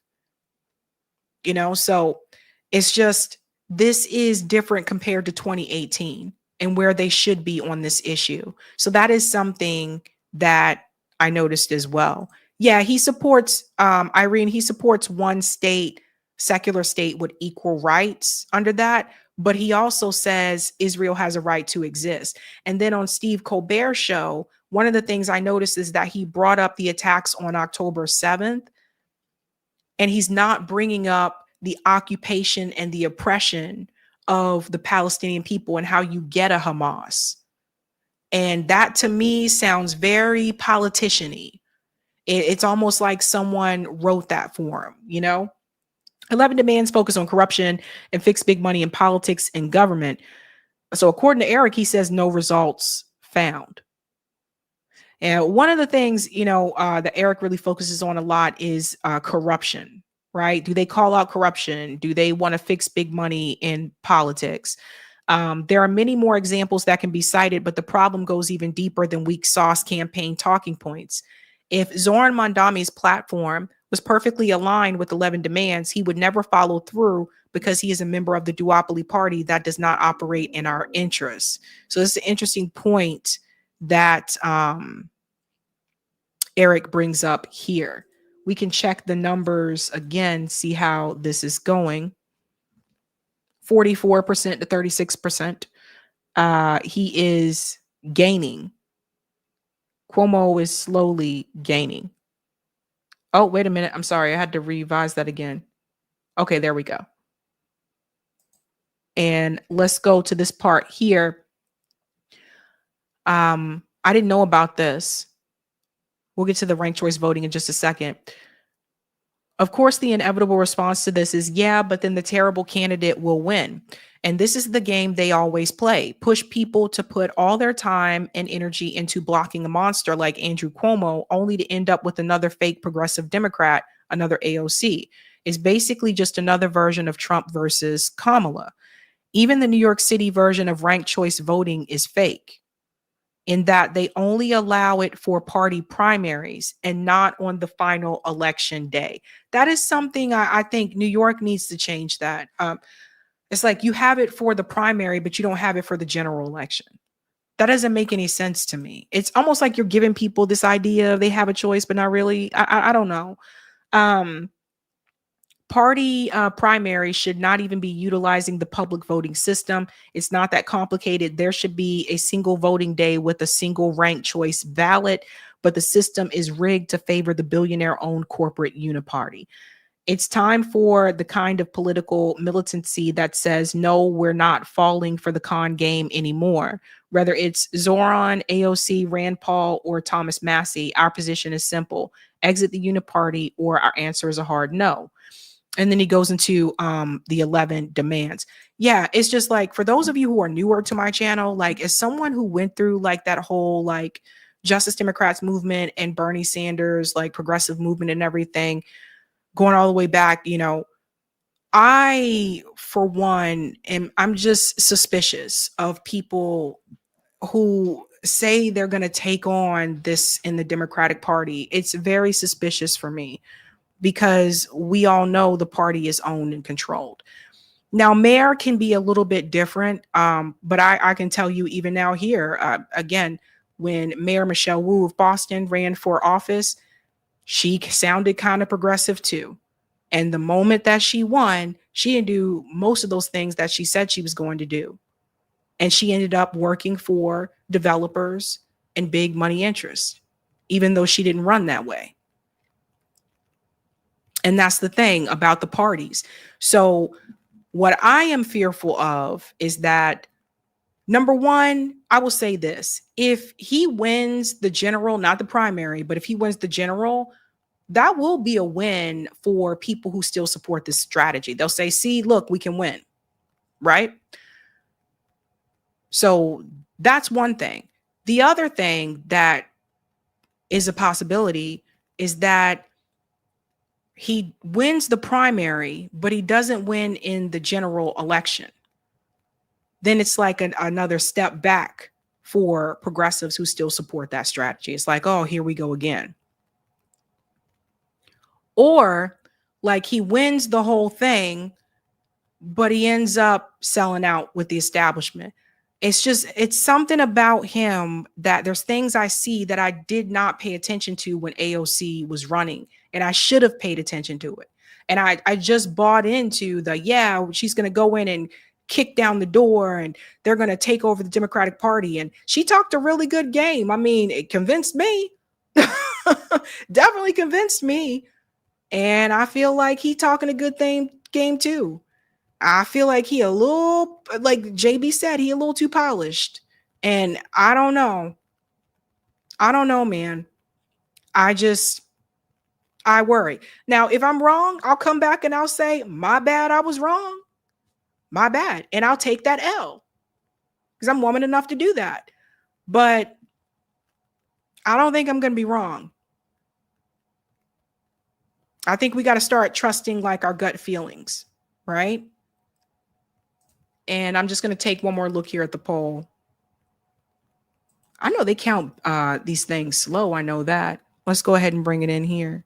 Sorry. Okay, so 386,000 for Zoran, 316,000 for Andrew Cuomo. So we're not going to stay up all night to go through this, but it shows it's 82% reporting. So they're going a little bit faster than I imagine. I will say that. Corey said 8 points ahead with 82%.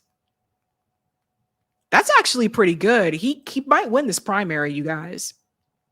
He might win the primary. But I'm going to tell you guys again, because I know some of you that watch me, you did vote for him and all that kind of stuff. All I say is this, like, if he does end up winning the general, just make sure that you hold him accountable. Like, if he fuck up, make sure you hold him accountable. Don't be like people here. And I'm just telling you, don't let what happened with AOC happen again especially since he's going to be local. And same thing here. I'll say to all my peeps in Boston, hold Michelle Wu need to be held accountable for the things that she's done.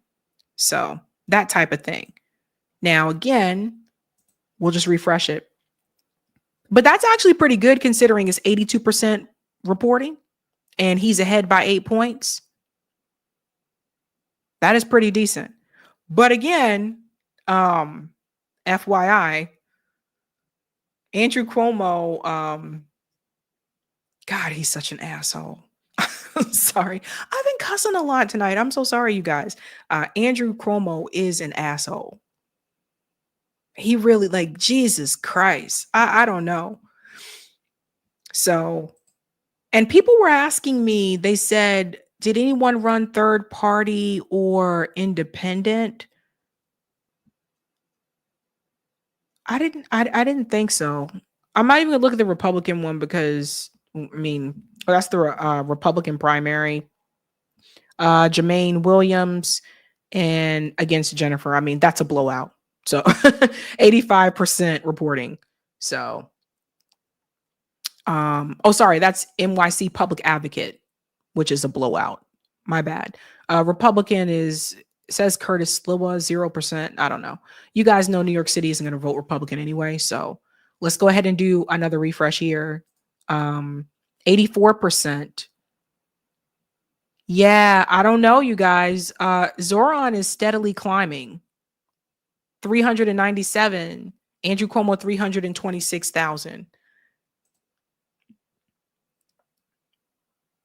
Okay, yeah, that's right. It's just the primary, so there's no independents. Thanks, Eric. They can run in November. So here's something we got to talk about, guys.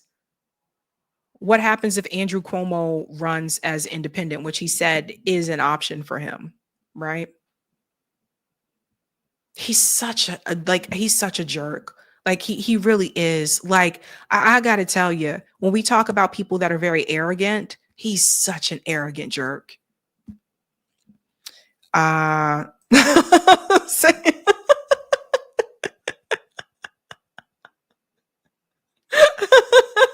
Eric said Fredo could lose twice. Oh my God. Oh my God. Oh my God. Oh, sorry, Fredo's brother. Oh my gosh. Arcane said it runs in the family, Sabby. Well, We can keep refreshing here, but let's go ahead and take a look at that poll while we're waiting, because I do want to see what you guys said here. All right. Will Israel uphold the ceasefire? We have 2,313 votes. 4% say yes. 80% say hell no. 4% say maybe this time. 11% say I honestly don't know. Interesting. Interesting. Fat Man TV said Cuomo as an indie would be irritating. I think Eric Adams might run as an independent too. I think he said he's considering that as well. Who is Fredo Cuomo? So the Fredo thing goes back to, you know, there was a guy. So Chris Cuomo got into an argument with this dude, and it was filmed. So this was not on CNN broadcast. This was just him in his personal life. And he got into an argument with this dude, and the guy called him Fredo, and Chris Cuomo lost his shit. So that's where, that's where that comes from. Let's get the comment on Rockfin. Thank you. It's so funny. All right. Thank you, Roger. Larry explained to me that NYC mayor is the least powerful mayor in the country due to the fact that, unlike most municipalities that mayors are in charge of, NYC completely envelopes, not just partially, but envelopes more than one county, in this case, 5 of them, which means they got to get state approval before making any major moves. What? They also have to get federal approval because they share a transit system with another state, New Jersey Transit. So there's not really much NYC mayor can do. It's more of a managerial position, but no independent sovereignty of governance. Now, the way to change that, and I doubt that the legislator would be willing to do this unless they made us a ballot initiative state and we do it as a state. However, what would have to happen is all 5 boroughs become one county. Oh boy. They can still call themselves boroughs, but in order to make that happen, we would have to amend the New York State Constitution to make it happen. Wait a minute. So the New York City mayor has to go through. I guess the question I have then is, how is it that de Blasio was able to just make all those changes? Like de Blasio did a rent freeze. So he got the approval of the state to do that? Because I think he did a rent freeze like 3 times. I don't know. It's very, very, that's interesting. Okay. That's very different than, it's different than where I live. Interesting. Let's check that status again. Unless something drastically happens, because right now it says Zoran Mondani, he's now over 405,000. Andrew Cuomo's at 336,000. It's 86% reporting. So unless something happens, I don't see how Andrew Cuomo would win. Like I said, unless something happened, right? Who just said this to me? All of Boston is located within Suffolk County. You're right. Okay, got it. That makes sense. Wow. That sucks. Sella says, no, he is wrong. They have a great deal of power over things like rent. Okay. Yeah, because I remember de Blasio did a rent freeze a couple of times. So when people say, no, the mayor can't do that, that is false. Okay. Under said, why can't they call it? Don't you guys think they should be able to call it at this point? What, they can't call it till it gets to like 90%? Eric, can you find do you see another site that maybe, let me look and see if anybody called it. Oh, yeah, I know, Irene. Irene said, I wonder who all the NYC Zionists are voting for Cuomo. But yeah, most likely. Most likely. Okay. Eric said that ranked choice voting makes it more complicated to call the race. Corey says nobody else has called it yet. Okay.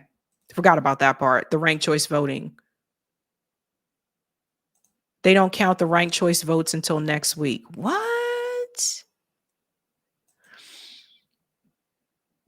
Wow.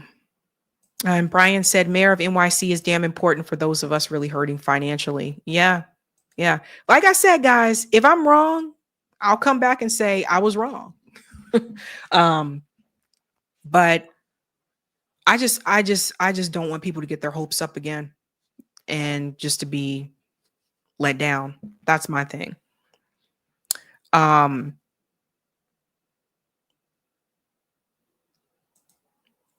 said the overlap between NYC Zionists and Cuomo Democrats is probably pretty large. Very interesting, guys. Well, I'm not gonna keep us all night. I'll check it one more time. But as we can see right now, I mean, 86%, and he's at 405,000, and Andrew Cuomo's at 330,000. So he is holding that lead, and it's 86% reporting. And I think that part right there is the important thing, right? The fact that he's still holding the lead. Sure. I'll go to the chats as well. QB Socialista says Zoran will sell out like AOC and Bernie. That's my fear. Again, if I'm wrong, I'll come back and say I was wrong, but that's my fear. She's Black said I wouldn't have voted. Revs man Lucian said lived in Buffalo over 50 years. It's a clown show. Yes, you can said I voted for him. It was my first time voting since 2008. Oh, wow.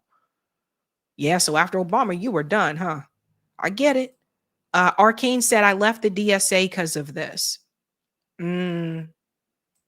Margaretina said he might win primary, but the moderates will unite against him in the general. Yeah, that's what I was thinking. Thank you, Roger. NYC has 3.3 million registered Democrats. Check turnout. I don't think they're reporting turnout just yet, but thank you, One Box, who's been a member for 21 months. Sabby 100 Black Roke says he doesn't trust Israel government. He just doesn't know. Even if they cease, it will only be a cease. Yeah. And thank you, Roger. I was talking about a PB taxing the rich, Medicare for all. Oh, public bank. Thank you. Thank you. So, okay, we got to update. 87% is reporting that he's over 410,000. Eric or Court, who are the math people in the chat? Can someone tell me the difference between these two numbers? 410, 9,000. Actually, wait a minute. Don't I have a calculator over here? Okay, here we go. Let me open up the calculator. I just want to see what the difference is. So my calculator app doesn't work on the computer anymore. God, I hate Microsoft. Sorry, guys. I hate you, Microsoft. Okay. Okay. Oh, about 70,000. Thank you. I don't understand why the calculator doesn't work anymore.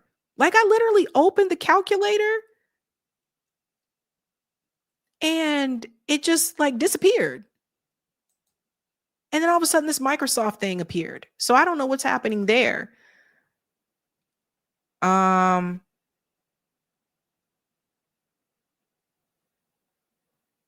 Oh, AWS, whoever you are, you give me a lot of information. This is interesting. You can type the math question in the UR bar and it'll tell you when you search it. Hey, thank you. All right. So that's about 70,000 votes, you guys. I mean, that's a lot. That is a lot. What's that, JB? Looks like they're projecting Mondami 1. Where do you see this? Maybe you see it somewhere. I'll look for it. Just do it like this again. Let's go up to the top. Whee! Oh, wait a minute. There's a live update tab. Let me just go to this one. Okie dokie. Maybe this is where I should be. No. Nope, I was better off where I was.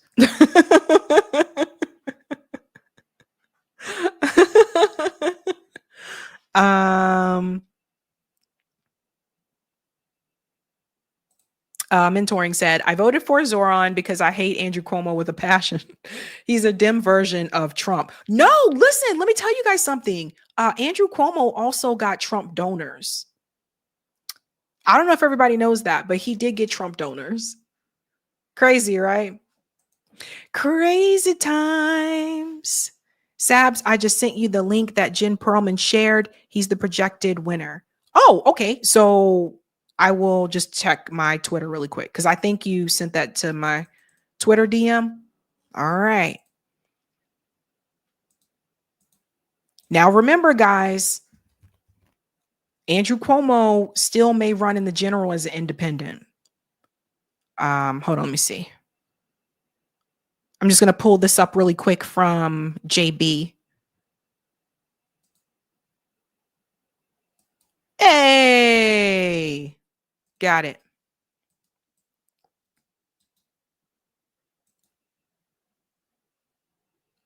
Wow.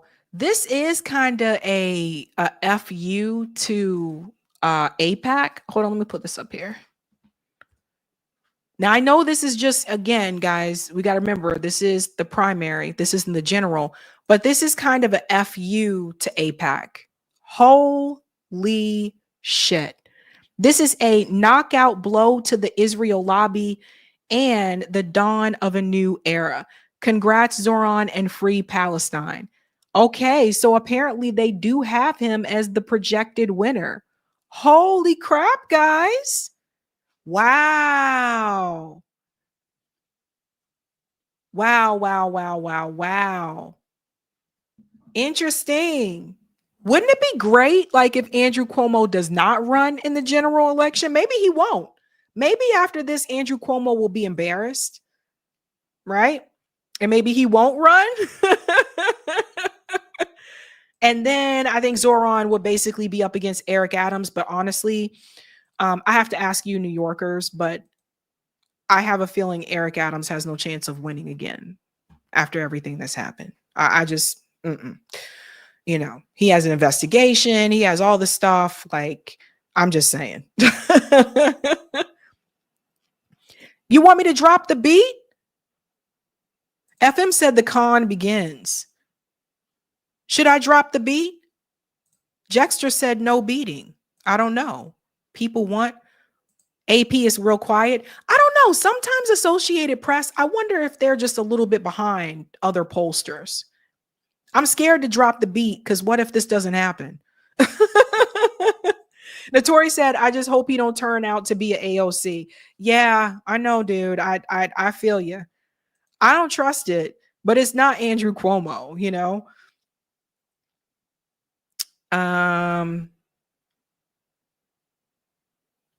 You don't mess with the Zohan. Let's see. No, please. Nobody wants the beat. People said mix. People say drop it. People say don't drop it. Cuomo embarrassed. No